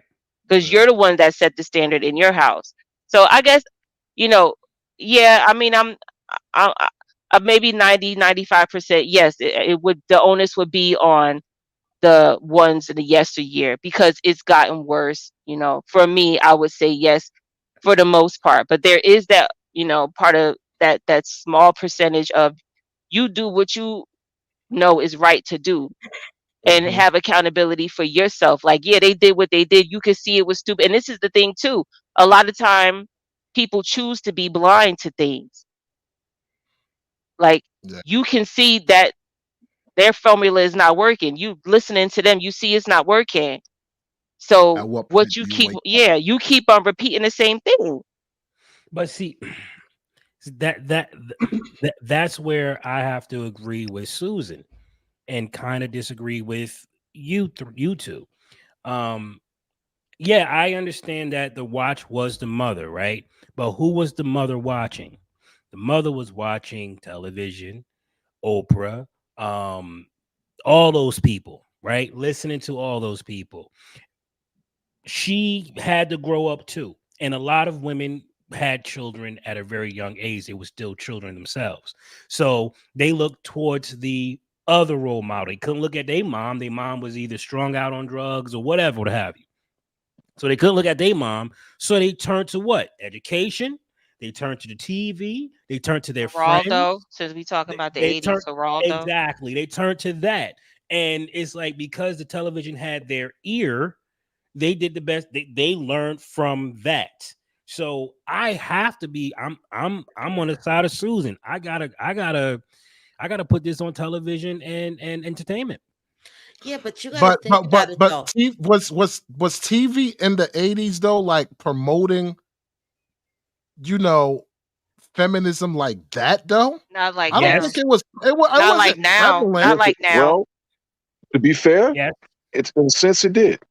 It did at the stage of that level of In its evolution infancy that it was stage. at that moment in time. you have Because don't. that's what I was talking about before. What we're talking about right now is this continuous train of evolution where we are in this moment in time. However, back in the 80s, that was just a different stage of the evolution. This started Gotcha. back with the feminist movement, which had at its core the false premise of empowerment and sexual liberation. But and I say false because that empowerment was never really built on truly empowering women in a substantial way, but it was built on this false sense of empowerment where instead of them necessarily earning something or building themselves up, it was kind of like they were given something to be in comparison to the men. Same thing with the sexual liberation. They were made to feel free with their sexuality with this idea of being free from consequence. However, as we all know, you cannot escape consequence from life altering decisions like this. So as we Hold that thought, progress Smooth. from Hold the on one 80s second. to the 90s, Smooth, hold that thought. Harry Toad gave a Thank you, Harry $10 chat Toe, on Rumble and said, "Don't let television raise your kids." for I just wanted sure. to point that out. All right, go ahead, Thank Smooth. you, Harry My bad. Toe. well, like I said, we're seeing the evolution of a movement, or if you will, a cultural empire based on the premise of thought culture, if you will. It was it was the thought culture of the 1960s. You know, the whole free love movement. We saw that bleed its way into the feminist movement of the 70s, the bra burners and so on and so forth. Get to the 80s, we start seeing women at least start vocalizing more of their sexual freedom per se. Then we get to the Madonna. 90s, Madonna, exactly. Now you fast forward, all you get your Amber Roses, you get your Nicki Minaj's, you get your Megan Thee Stallions, Cardi B's, City Girls, so on and so forth. Check this out. You Check see this this out, Smooth. consistent train of escalation, and Mhm. it's like that old saying. Sometimes it has to get worse before it gets better. Well, that's where we are right now. We're still on this train of cultural evolution where eventually it's going to kind of bottom out. And to a certain degree, we're kind of sort of starting to see that a little bit now, because if you notice within the last 10 years, there's been this concerted effort to market to black women specifically with Yes. this idea. You know, the whole black queen and black girl magic and yes, get you a white man. You know, you see this being a prevalent theme throughout pretty much every part of the spectrum of media. You see it in what was it? The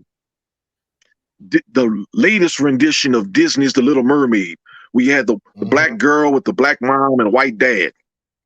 It seems like there's a concerted effort to kind of eliminate black men, but yet still presumably empower black women and put them in situations where they're with the non-black man. So you see all this marketing, but the contrast to that is you're starting to see some of these things economically fail. Movies like hold up a second. Movies like The Woman King, Wakanda Forever. You're starting to see these things go bust. Even most recently, on Disney Plus, Ahsoka, they didn't make the money that they were expecting to make. Why? Because as much as they're trying to market this idea of the strong black female or strong female period, they're doing so in this kind of arbitrary way where people are really starting to ask questions. They're really starting to observe these characters and say, well, wait a minute. How is it that you're telling me that this particular character is a strong female character? Meanwhile, they're exhibiting all of this emotional immaturity and general weakness. The math ain't mathing. And you start to see that reversal. We have never seen men as a collective tell American women, you're doing too much. You are overly objectifying yourselves sexually. You're objecting yourselves. You're sexually objectifying yourselves more than we're sexually objectifying you. There's a problem. You have never seen that in American history. You have never seen men. Come on. Here's the question that I have for you, because I have my own thoughts on it, but I want.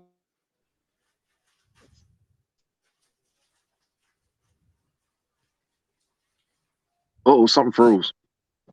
I think he's froze. Hello? Yeah, can you hear me? Yeah, I could hear you. Like the screen was spinning. I was like, Yeah, okay. I'm like, yo, what? I have no Yeah, clue I'm like, yo, happening. what the heck?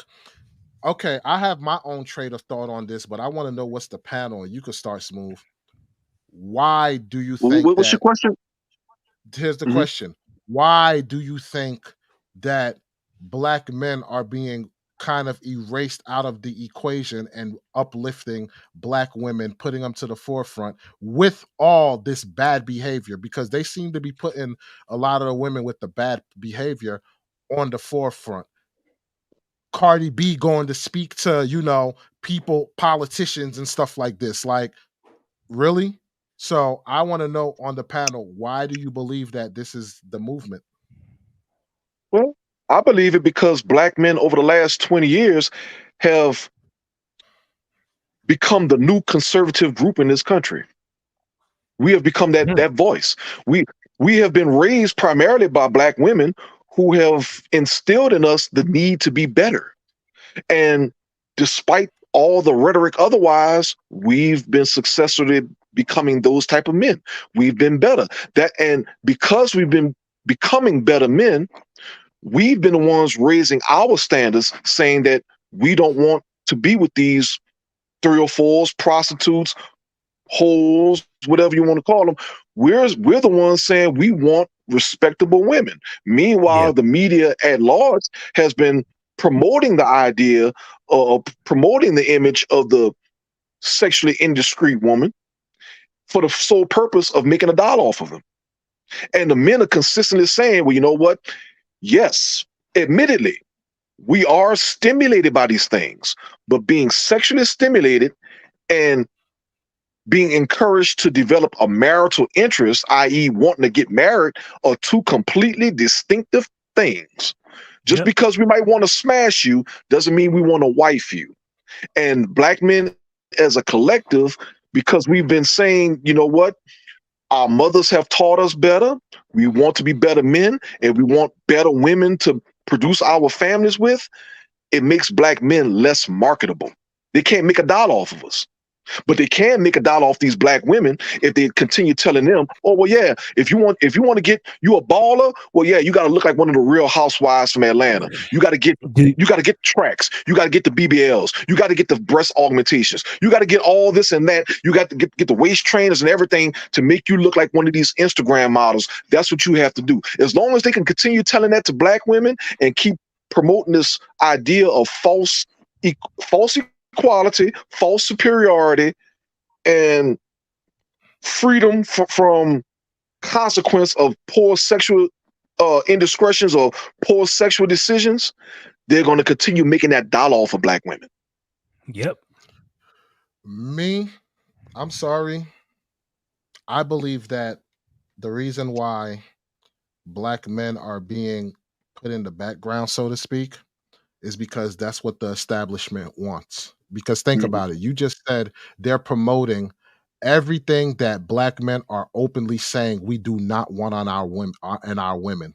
So if Mhm. you make the black women that less attractive, black people are already the lowest population of in the United States. So if we can now make the black women unattractive to the black men, that's going to decrease marital rates, that's going to decrease relationships in the whole nine. And I look at it as the establishment look at it as the women, if they get uplifted, we can control them. That's If the that's not men, necessarily true if now, the is it? men, but that's just how I perceive it. I don't know if it's true or not, but Well, we can you explore that. can't. Okay, let's go. We can explore that right quick because if you really look at it, like there's literally a passport bro movement right now where black men, American black men, are professing that Yes, if they don't but necessarily let me. seem it effective to deal with American black women here, they're going to reproduce with other women, whether they be non-black women or actual black women from other countries. They're still going to be reproducing. It's just that they won't be reproducing with these American black women. So we're still going to have more black people, another generation of black people. It's the black women who are being somewhat ostracized or eliminated in a certain sense, But even I sis, though hear move. the You that. just country is made a still point marketing to them. about I Americanized black hear. women. I hear what you're saying on that strength, but I can speak on the strength of being Haitian. Mhm. Hmm. When it comes to Okay. people in Haiti, they want to marry other black Haitians. They want to Mhm. get along with other black Haitians so it don't dilute the culture. Mhm. Black America don't even know their history. So now if we can dilute it to the point they don't know their history even more, we just did us huge damage. Mm, So I understand the whole passport bro thing, but now you're diluting the generations. You're scattering them around. mm. Yep. So But you're talking that's about a a that's a cultural dilution and not necessarily an ethnic one. yes, but if you're taught if I'm a higher up and I can Mhm. divide people who I feel can be empowering and I divide them however, whether they go mix the cultures or whatever, that's a win for me. Right. That's a win. While I got my pure breed pit bulls and everybody got mixed breeds, I'm good. Mhm. I got my pure breeds here. I'm But, winning. but that's the thing. Black folks are not purebred anyway. We're already a No, hodgepodge of I pretty much everything. Yeah, yes, that's Right. true. But I. but we are a hodgepodge. But if we go in that rate, we will never Mhm. ever get to find out our history because it's not getting to a point where we can rectify the damage that's done, so to speak. Well, that's Mhm. the point I was making before. That we're pretty much black people specifically. We're pretty much at the point to where it doesn't even matter anymore because we've already established shit rolls downhill, See, and that sucks actually. at some point, we have to, as a collective, take a stand and say, well, you know what? If the shit has rolled down to me as an individual, I'm going to make it stop with me. I'm not going to contribute to the problem. I'm not going to let it get past me and roll down to the next generation. Unfortunately, not all of us have that mentality. Some of us, we take it and we pass it along all the same. We're seeing a lot of that. But I I to be I fair, get what lot of folks are taking that stand. You're taking that stand. Everybody on this panel is taking that stand and saying, "Hey, we're going to go back old school. We're going to let it stop with us and do better with our children in the next generation that we have some type of sphere of influence over. We're going to be that change." I wish everybody could be that way, but they're not. As we see right there with these two ladies right here, the City Girls, talking about launching a whole horror campaign. Yeah. So, Oh, as let I me mentioned play the. before, Can I play the video for you before you go on? oh, Here's oh, the that's a, video. oh, Jesus Christ. Yeah, here's the video. I don't want to see it. Coming out this month, October 20th. October 20th. Can we say the name of it? Please, let's give me the. We might as well. You could say what it's called, and I'm gonna get the abbreviation. We're getting it back here, y'all. It's called Raw. Raw. Is it rich or real? But it's both. It's rich, real ass horse. No, it's real ass horse. Raw. RAW. And I'm with some real ass horse.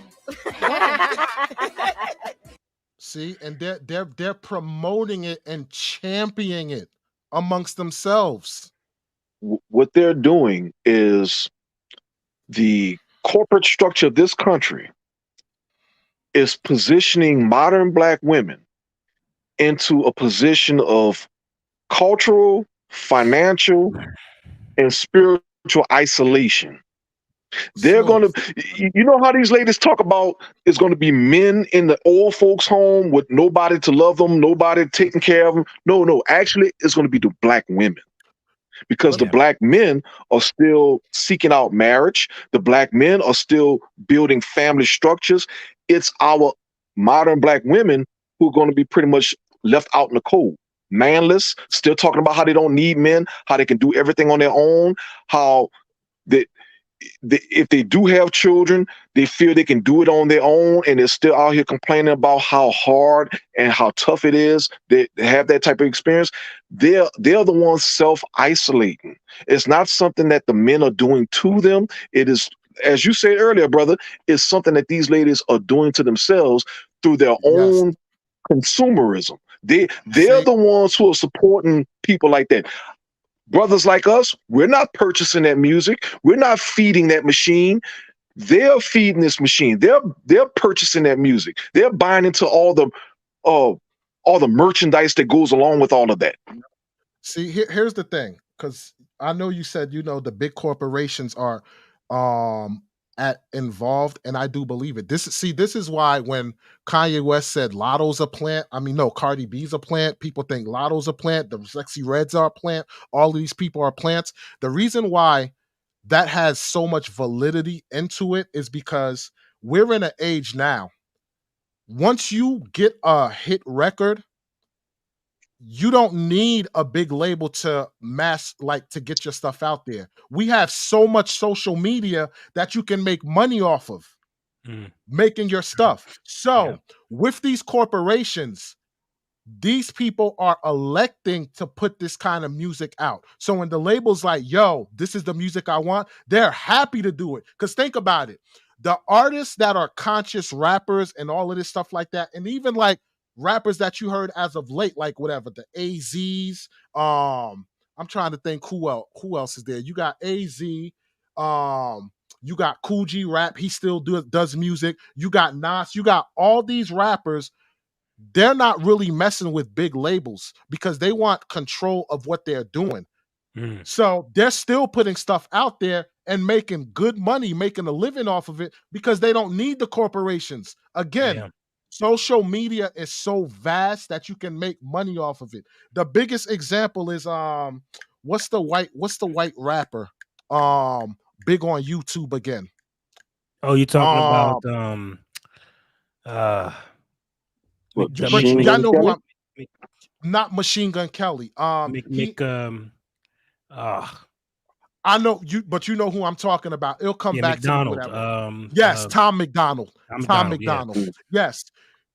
He was like, yo, when he wanted to go like to corporations and stuff, I'm paraphrasing, it didn't coincide with what he wanted to do. So he went independent and make doing his thing on YouTube. Dax is another one. Another person that that locksmith is another one that does his own thing. So these women, I strongly believe, are industry plants because You don't need. Sexy Yeah, Red has absolutely no skills. At one point she I has said, no "Yo," talent. I said I was like, she has Dr. Seuss rhymes, and I was like, "Wait a minute, that's an insult to Dr. Seuss." That's how bad of a rapper she Yeah, is. because You I feel love me? Dr. Yeah, Seuss. exactly. That's the insult. And I'm like, for her to get put on, she has to be a plant. I'm sorry. She I mean, has to she may be a not know it. plant. Yes, she Look, may not know it, when but when when you look at the fact that she hasn't been out for over a year, and yep, already we're at the point of the release of the sex tape. yes. And she only has one record out, like one hit record.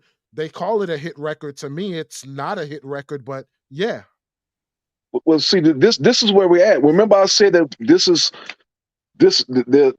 this is an evolution where there's certain stages of evolution, and where um, the timetable is dramatically increased. Well, Yeah. they have to start pumping this stuff out on a continuous basis just to stay relevant now, because the whole shtick is just shock value. But if we're at the point now where, like, perfect example, Sexy Red is talking about my my pussy hole pink, my booty hole Yeah. brown. If that's where we Yeah. are right now, then there's really not that much left to give us any real shock value. So they have to start You pumping this stuff out. They have to uh-huh. continuously try to raise the bar as quickly and as far past that edge as they possibly can. And this is, I guess, in a certain sense, we're kind of starting to enter that sweet spot. We're entering that place to where society as a whole is starting to say, well, hold up, you know what? Let's pump the brakes right now. It's kind of like with day trading. When you see a stock rising to a certain price, and at a certain point, the market kind of says, this price is a little too high for us to pay. Let's bring this shit back down. That's pretty much where society is. We're kind of getting to that place when it comes to people like that. Like we just saw the city girls talking about, what is it, raw ass whores or something like that. Yeah. It's getting too far. And we're starting to see a generation that's kind of just coming into adulthood, kind of on that dividing line with it. Some of them are kind of supporting it, and some of them are kind of saying, this is a little bit far. Let's kind of dial this back. Yep. And you know what's crazy? Now I'm starting to see on social media, these girls are starting to come up who's trying to get into the music business, and they're doing the same thing. They wear half naked, twerking, all of this stuff. It's like they have their own music playing with them twerking just to get the views and get the hits. And people, like, it's like you're basically setting that path of thinking this is the means to success. And I just want to point something out too. Um this another reason why I strongly believe that it's an industry plant is because Iggy Azalea, I think I'm pronouncing her name right. She Mhm. basically kind of does the same thing they do, but she's not plastered everywhere. The No. ones who you see plastered everywhere is the Lottos, the Sexy Reds, the Sukianas. They're plastered everywhere. Industry plant, man. That's my belief, And and if the message, it's made to bring girls down that destructive path of promiscuity and not knowing their self-worth. In their mind, they know their self-worth because, oh, I could get the bag and this, that, and the third. But as far as on the men's side of things, you don't respect yourself. but notice the turn that it's taken within the last, say, maybe, I won't even say 5 years, I'll say 2 years. Within the Mhm. last 2 years, it's been a concerted shift from not just being sexually reckless in terms of the number of sexual partners, But within the last 2 years, it's been a concerted effort to promote the ideology of having sex unprotected. Right. Yes. I think That's that's been the what. biggest thing within the last couple of years. Yes. Last 2 years. Yes. Going Think raw. about I this. was listen, we was already having a hard time keeping legs closed as it was. Now is raw dog city. Yep. But think about it, right? People assumed because of the last few years you would have had a baby boom. You ain't really had a baby boom. So what's the next thing? Promoting unprotected to have a baby boom. Yeah. Think about Yep. it. Anytime there's a catastrophe, anytime there's a depression, anytime that there is, I'm going to say the plague for all that matters, it usually translates into that baby boom for that next generation. If you don't have it, what's going to start happening now? Because think about it. What was it? The 90s, you had the whole AIDS campaign, right? So Mhm. that was the protect yourself campaign. When's the last time we really had something like that? You didn't. We haven't had that since the 90s. Correct. But think about what has not stopped since the 90s. People having diseases. Right. Mhm. But now, treatable diseases. this is actually going to contribute to even a greater spread of STIs and STDs. Because look, just perfect example, Sexy Red, she has a whole lip gloss line with each flavor aptly named after a certain bodily excretion or disease. Like, for example, gonorrhea green. I'm sorry. I'm too old. I'm not buying nothing that in my head is translated to a disease. Yeah, But it's here's my foolishness. thing. Sorry, It's it's just not foolishness. appealing to me. That's foolishness. And then you wonder why we consider you a plant, like an industry plant. Like, come on, who would think of that? A lipstick design named after bodily secretions or STDs, some forms The of woman STDs. that wrote Like, for my example, booty Come hole White. brown and all that crap. And shout out to you, Gary. I saw your video when you said you just watched Sexy Red video. I was like, yo, this brother is on point with it. Like the disappointment look on your face while you was reading the lyrics. I felt your pain, brother. Bruh. I felt your pain. I Like, never, cause see, I don't consider myself completely removed from the next generation because I'm raising the next generation. yeah. But I am removed from the next generation. You know, because I'm not listening to these songs. I'm not listening to. I barely listen to songs that from people that I used to listen to because I realized that my generation was full of shit. Me and Toy was sitting down watching television and doing a video, and I was thinking about. I remember the day that I brought up who was it Joe. I brought up Joe. And I'm sitting here and I'm trying to smooth dance with my wife, right? And I just start listening to the lyrics. I'm like, this some side piece music. What is this? I want to know what some turns backdoor you man music. on. This is crazy. I'm like, but it was so encrypted though. You get what I'm saying? Like, it wasn't. No, wait a minute. Listen to the lyrics. I want to know what your man don't do. Tell me what your man don't do. That's not encrypted at all. He trying to take my woman. It ain't what you do, it's how you do it. Brother was smooth with it. And have people rocking to it. But see, that's they the hardly issue right heard there. the words over the music. Right there, that is the issue. Because notice how you play it off. It's unacceptable behavior, but it was smooth to you. Yeah. Because of the delivery system given within our frame of time. That's what that's the evolution that I'm talking about. So it's smooth to you, it's cryptic to you.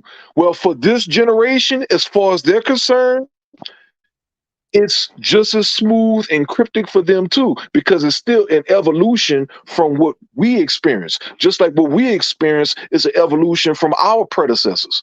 It's the same train. I think, like you said, And that's Mr. Smooth, is when you said, but at some point it has to stop at you. It has to stop at us. I mean, our kids and a lot of their peers and stuff, certain things that they do not involve themselves in when it comes to social media, etc., because of what it's replicating. So it doesn't have to happen 10 to 15 and 20 years from now. yes, A lot of that, I do believe it does come from home. They have an ear to hear this mess. Like, what is she talking about? What is he talking about? That's disgusting. What is, you know what I mean?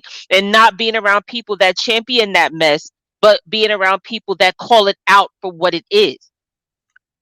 See, exactly. Here's the thing though. See, they At need the our end of the support. day, but here's the thing though. At the end of the day, it still comes down to you as the individual, because we listen to these songs, and even though we perceive what the lyrics was and everything like that, we then feed into it. You get what I'm Bullshit. saying? And no, Bullshit, we Yes, we didn't. did. Bullshit, we didn't. Oh, we we didn't. damn sure did. Yeah, Fool. We fed all the way into it. I don't know But what you not yeah. like talking how about. they do now, though. Not like It's how on a they do different now. scale. Put it See like what I this: mean? Bro.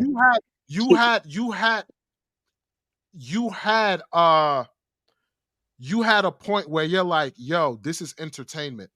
I'm listening to Mobb Deep. I'm You not pulling up didn't on do somebody reckless and stuff doing that threw Right. you You're in not gonna jail. go replicate See, that. Right. You're not That's gonna the difference. replicate that. see, But see you now, are going to try to take Shorty's. You want to try to take Shorty. If she ain't happy with her man, you gonna take Shorty. All right. Don't stop with the cat. You will take Shorty. She interested in give you that cat. You see, gonna take it. And you're gonna play one of y'all those are actually ridiculous making a songs point. in the car. See, this is my He's thing. making his Yeah, point. Right. No, but this is y'all are my making my thing. point. No, You I'm what with you. I'm with you. 360. I'm 100% with you. No, I guess my thing is because, like Gary, like you said, you don't I don't. Everybody, we all have our own life, our own choices, our own whatever. I believe, we are what we eat, and it's not just food. It's our discipline, it's our diet. So certain things I don't listen to for personal reasons, for my preference. I don't listen to certain things. I don't watch certain things. I don't indulge in certain things. Everything's a preference. So you might hear it in the grocery store, or you might hear it driving and changing the radio station, but what you indulge in, whatever we feed grows. That's across the board. Food, radio, whatever, anything. I don't That know, song, man. the song. Like I Remember that said, song? maybe for me, I'll Girl, you consider look good myself. once you back that ass up. Yes. I'll consider myself an outlier, because when it came Look, to sex and stuff like that, it had absolutely nothing to do with music. The people I listened to had nothing to do with the food I ate, the clothes that I wear. If anything, I wanted to be different from everybody else. Everybody was wearing Timbs. I started wearing lugs. I Right. understand where You you're get what I'm coming saying? from, Wally So P. yeah, What yeah, I'm saying to you is this: the vast majority of individuals from our generation did yeah. feed I into give you those that. songs. Okay. Definitely. Listen, for everyone that didn't, there was 50 that did. But yeah, you know what I looked at? But you know what I looked at them at those people are? I looked at them as weak-minded. How are you weak-minded when that's not? That's Wait a minute. Because that's Hold you're a on. how no, follower. that's Hold how I on. viewed it, because you're a follower. But but you see them as followers. They see Or it as easily being rocked influenced. off.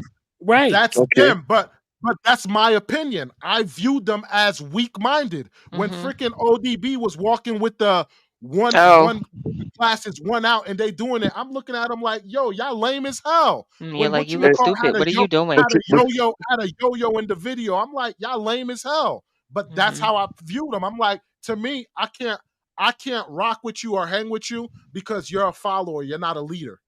but That's see, how I view. this is where the argument always gets to the ultra personal, because what you're describing right now is just a different form of cultural elitism, where you're saying that, well, I didn't do it, so because I didn't do it, well, at least No, there's Tyler, me. no, and no. now I Pop said I become the no. standard. You're And No, weak. no. I said I'm an outlier, and I do agree with y'all that the general population do it. I'm just Right. saying, for me, I Right. view them as weak-minded. I'm not saying they don't do it. That's the difference. Well, I'm just what saying, I think, but what that's I, the thing. We don't have enough outliers. We most of our population would be the followers, would be the sheeple that that frequent that's Yep. where these you types make of your money. You conversations, make your and money off that's the the issue. We no matter how many outliers we have, we still deal with the general population who still very much embrace this. And until we have enough of us, of our generation, actually raising our voices and being vocal about these things, and then when we find the people of the younger generation and we actually lend our support to them, until we start seeing more of that, well, we're just going to continue going on this consistent evolution of escalation of whorish, if not low level, low vibrational, low life behaviorisms and tendencies. We're going to see more of it. yeah. I do not want to I, know ju- why I didn't see your comment here, but that's an excellent comment. That we said that earlier, John. They secularize themselves for a higher value Chad, hoping he will commit to her, and chances are he don't. That doesn't Nope. mean he won't smash. That do Yeah. not mean he won't smash. He'll smash all What? day. I just did a video, a short eh, earlier this week about a black woman in Korea, and she was on a date with a Korean. The Korean called her the N word, right? And yeah. he didn't call her the N word. He used it in her presence. Basically, she was asking him questions, and he said, I wouldn't, I wouldn't marry a I black saw that girl one. because Yeah, I don't want any N word kids because they will get yeah. bullied in Korea, right? So Yeah. I asked a big question. Why would you take a woman on a date that makes kids you don't want? I know Because the answer, and yep, everybody should know the answer. yep. I'm trying to get black women to see all you are to most men is a cum receptacle. Yes. And that has to stop. Your image has been shot. Well, Okay. that's the It's not. American And existence anyway. what That you know what's is But, brutal but, but here's too. the thing: the arrogance this man had to not only tell this woman, "I'm not interested in marrying you. I don't want kids from you, but I'm gonna call you the N word." But yeah. check this out. Check this out. You know what the problem is too, also, and this goes back into last week's move, the interaction you had with the caller. Hmm. How for her, she was trying to make her outlier situation the standard. Remember when y'all was talking and she Hmm. was like, "Well, all my friends they be dressing however this, that, and the third, and they wind up getting married to dudes this, that, and the third." Boo boo, that's an outlier. Yeah. Yeah. Because That's not what my men are first question, seeking. had she not dipped out, I would have asked her, well, what do your Yeah. friends look like compared to other women? Oh, Yes. Or talk slow. I Yeah. mean, because if you're talking about some model-esque women, yeah, okay, they could pretty much sign their own ticket as to what type of man they want to get. Now, if you're talking Mm. about the Lizzles and the Gabrielle Sidibes and the Rasputins out here, well, they might find a little bit more difficulty. Yeah. I and mean, it that is what it is. and that's another thing too, man, is the fact that women just openly lie to each other. Like they're talking about, oh, Lizzo is good where she's at, this, that, and the third. Oh, she looks good. She's a 10, this, that, and the third. And it's like, stop lying to each other, man. Like, stop lying. Oh, she's Like, she's obese, but she's healthy at the same time. Oh, she goes to the that's gym. Oh, really? This woman been that's the going to the difference gym for like between what, us, man. 4 years Yep. and hadn't lost a pound, but we're supposed to be blind to that. If me and Gary went to the gym every day and got buff as hell, and I'm starting to fall off and get flabby, he gonna be like, dude, you getting fat as hell. Like, Yep. like straight up. And I'm like, Yep. damn, I am. Yo, I need to Yep. go harder then. You get like, yo, keep it a buck. But women will lie to each other. I remember this one girl, this one guy came up and asked these girls, like, yo, on a scale of 1 to 10, what are you? The one girl was like, probably a 7. Girl, you ain't no 7. You a 10. Don't let nobody tell you you're not a 7. Oh You a boy. 10. You always a 10. And I'm just like, this is the brainwashing, because now this woman has a realistic view and you're brainwashing her to make her think differently. Did She's a y'all 10 see on a that? scale of 100. Did you see the what's that show on YouTube, like when they have like conservatives versus versus Democrats, or they'll have um LBGTQ versus straight. I forgot. It's a show that they pin people up together. But anyway, But brother, that same I'll give you show. a crystal clear example. I'll give you a great example right now. Okay. Look at Megan Thee Stallion. Who has Yes. Megan Thee Stallion partnered up with the tour with? She partnered up. Was it Cardi B or Beyonce? Cardi B. She partnered up with Cardi B. She sure as hell didn't partner up with Lizzo. Yeah, that's true. That's true. That's true. But this is where I'm going into delusional. On that show I was talking about, they had many different women on there, and they had a girl on a wheelchair, and they was making the girls rate each other like, yo, on a scale of what you call it, how much would a guy be attracted to you, this, that, and the third. And the girl in the wheelchair was like, yo, I'm in a wheelchair. Dudes ain't checking for me. All the girls on the panel was trying to put her on Front Street like, yo, you look better than us. The guys will check for us, the whole nine. They literally, when it came to putting their votes, they all was basically saying, yo, you're the best, this, that, and the third. And at the end, she was like, yo, I understand what y'all saying, and y'all trying to, not hurt my feelings. But at the end of the day, you can't tell me about my experiences. And no matter what you guys say, my life experiences tell me different, that men aren't checking for me. And that's the thing. No matter what other women are telling you about yourself, woman to woman, base it off your life experiences, base it off what's the word? Your results. Mm-hmm. That's your reality. All this chirping around, girl, you a queen, you a dime, this, that, and the third, blah, blah, blah. All that is a fallacies, because at the end of the day, men are the buyers. Your homegirl is not the one that's going to be asking to take you out on a date. Your homegirl is not the one that's going to propose to you. Your So if homeboy is you're not going gonna to do take care of all them damn responsibilities, those bills, because exactly, the bills you bringing into that house is going to be a lot.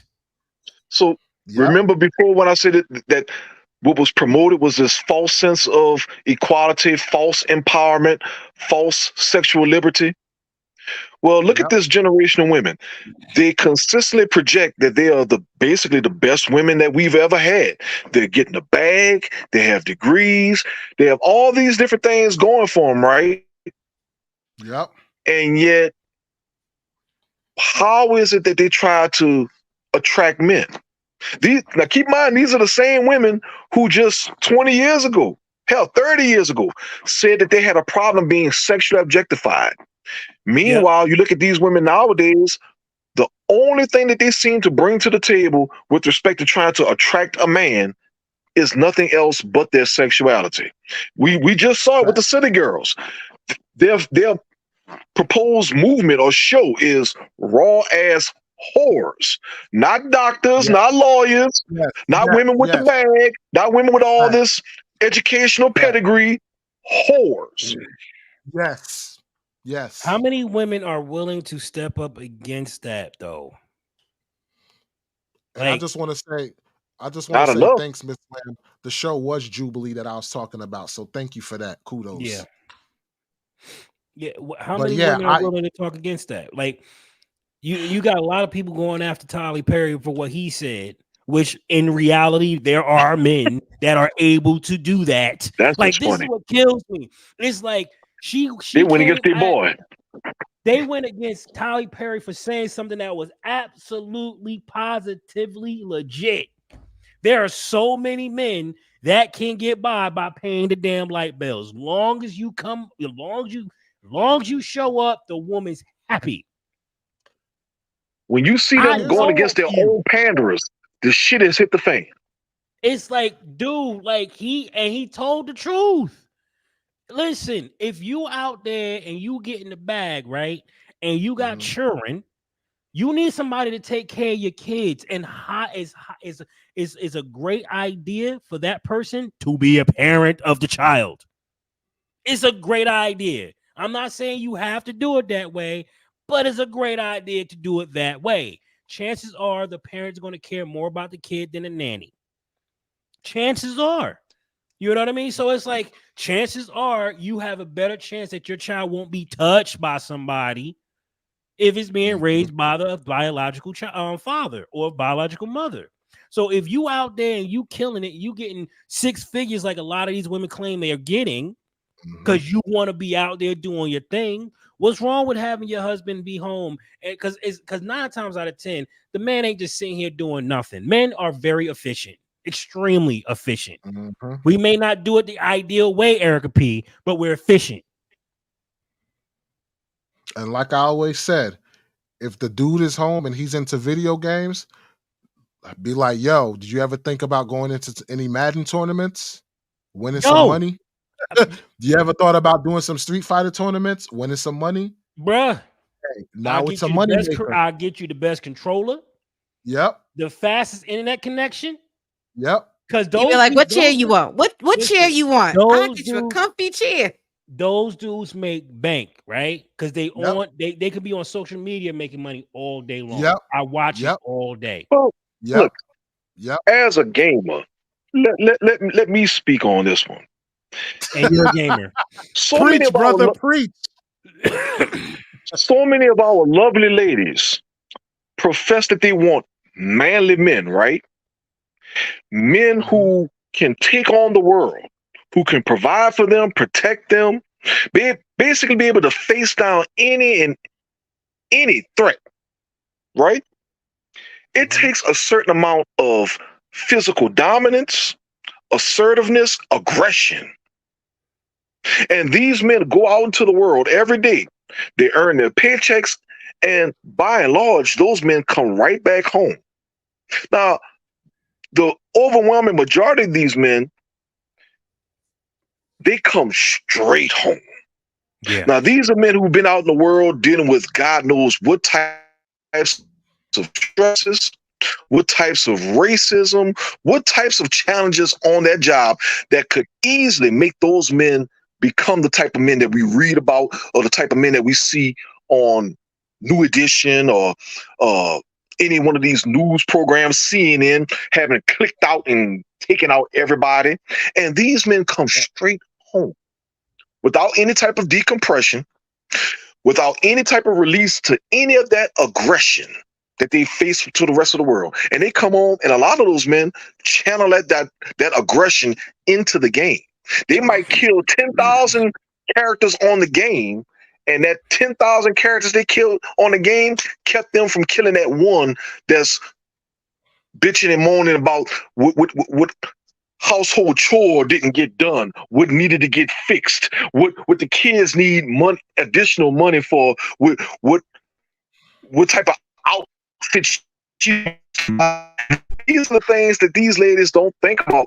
Exactly what is the mental situation that their men their man is in that moment in time. See, this culture, it promotes all of this need for men to be sensitive to women's needs. However, there's never been a concerted effort to teach these women to be aware of, much less sympathetic towards men's needs. And if you got a man that, honestly, he could be out there fucking some other woman. He could be, excuse me, I'm sorry. I know I'll watch my language. He could be out there smashing some other woman. He could be in a bar getting drunk somewhere. He could be out there partaking of some type of drug or something. But instead, that man is in the house, sitting in front of the TV where you can put your hands on him. You know exactly where he is. You know what he's doing. There's no question about it. You see the dude. That in itself should be something that this generation of women should appreciate. The simple fact that, hey, they know that their man is at home watching playing the game.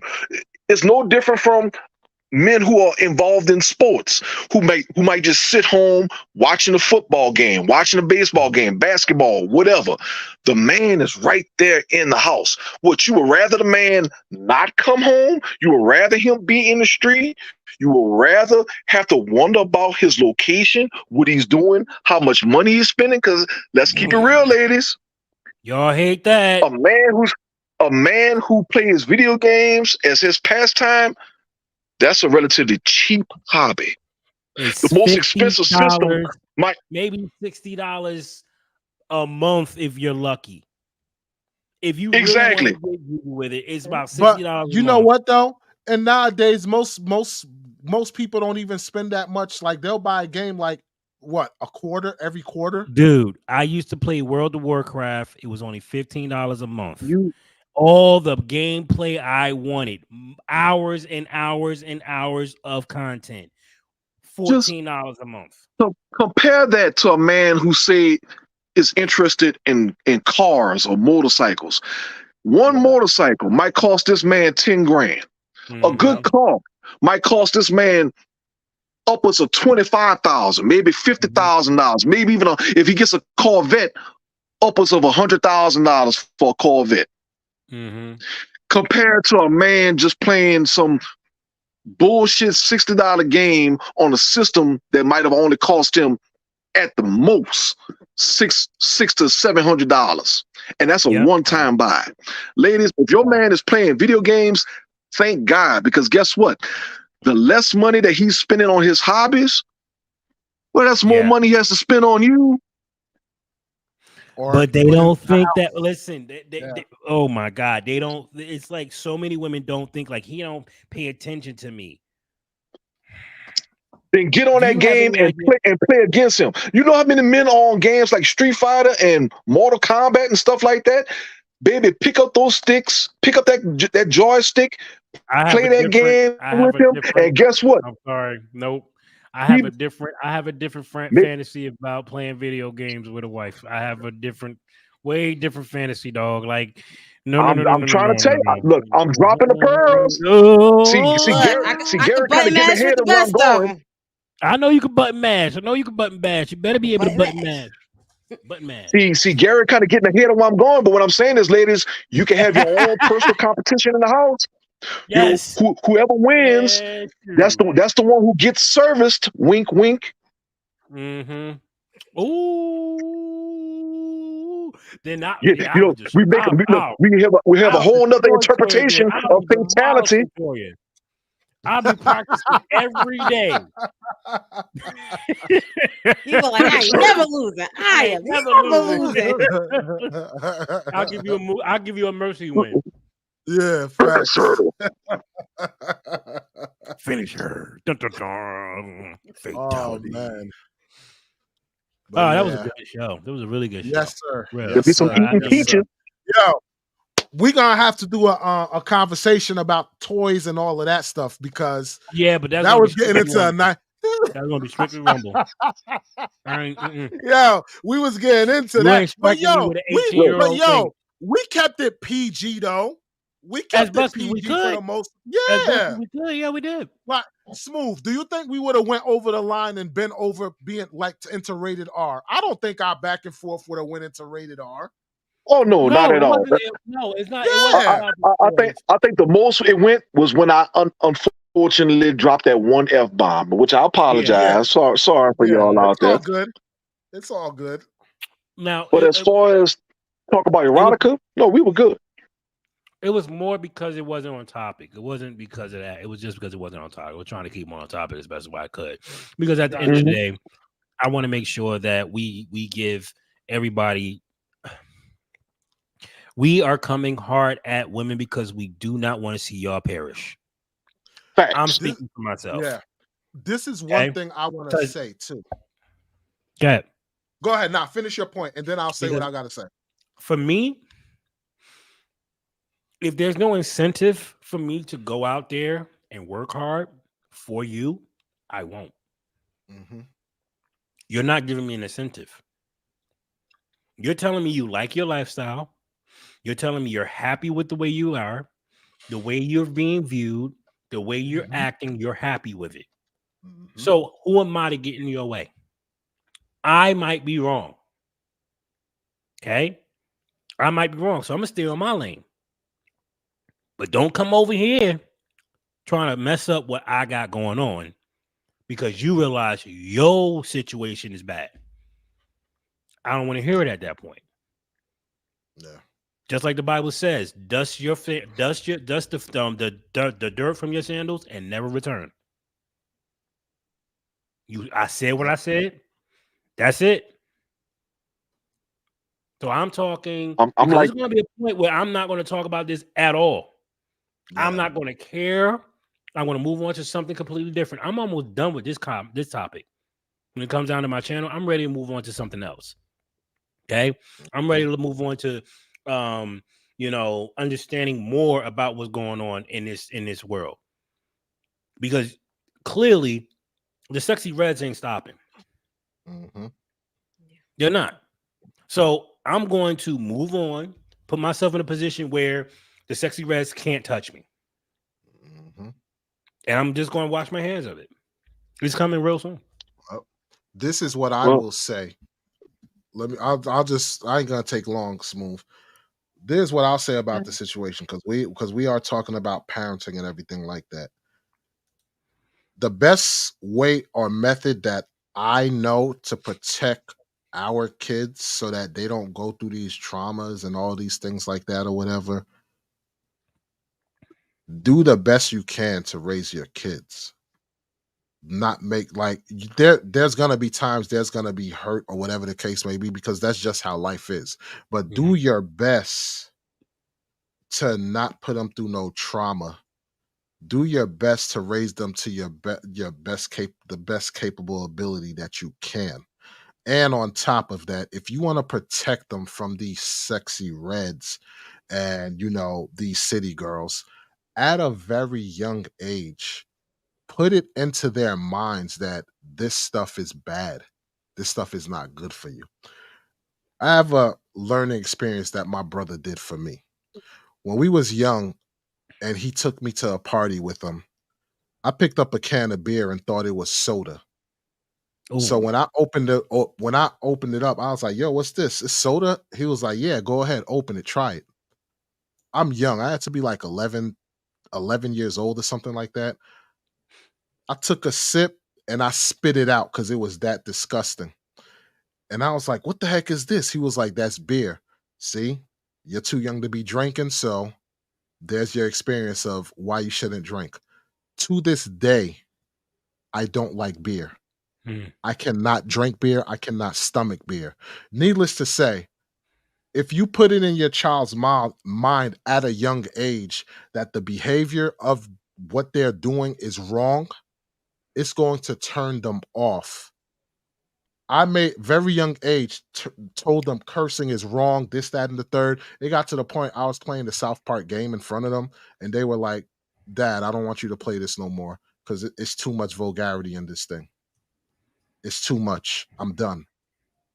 So if you teach them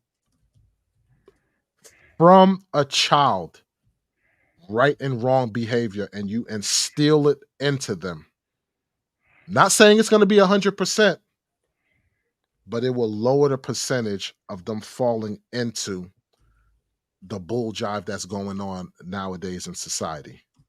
That's all I got to say. um, for me, I'll put like this, like kind of like what Gary mentioned before. Personally speaking, I have enough racial solidarity to want to see our lovely black women do well and be well. For the lion's share of my life, I've heard black women complain about being underprotected, under Mm-hmm. provided for. Mm-hmm. And I realized that the most consistent traditional means through which any woman in this country has ever received provision and protection is by having a protector, a provider, having a husband.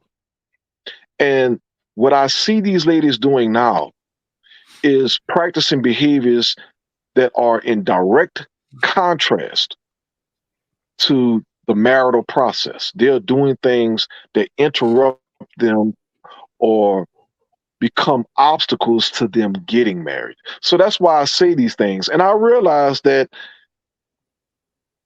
collectively speaking, I may not necessarily be able to reach everybody. But in hindsight, it's conversations like the ones that we're having, is being able to see folks like all the panelists here who are raising their voice and doing their best to bring about this awareness. Those are going to be the things that people look back on down the line. As we continue on this continuous trek of evolution, where we consistently see these escalations in bad behavior, it's going to be the conversations like these that people look back to and say, you know what? I wish somebody would have told us. I wish somebody just would have said something. And then it's going to be, oh, well, wait a minute. Everybody on this panel said something back there in 2023. The Kevin Samuels of the world, they said it back there 5 years ago. It's going to go down the line to the Malcolm X's.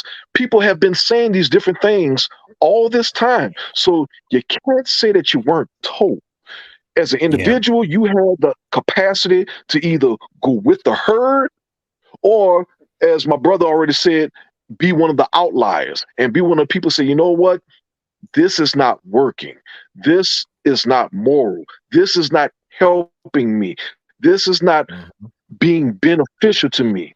As long as we have these different voices, then even with the next generation, when they're seeking our support, they will know. They had voices like ours who actually came out and said, you know what, young person, what you're saying right now, what you're about, we stand behind you.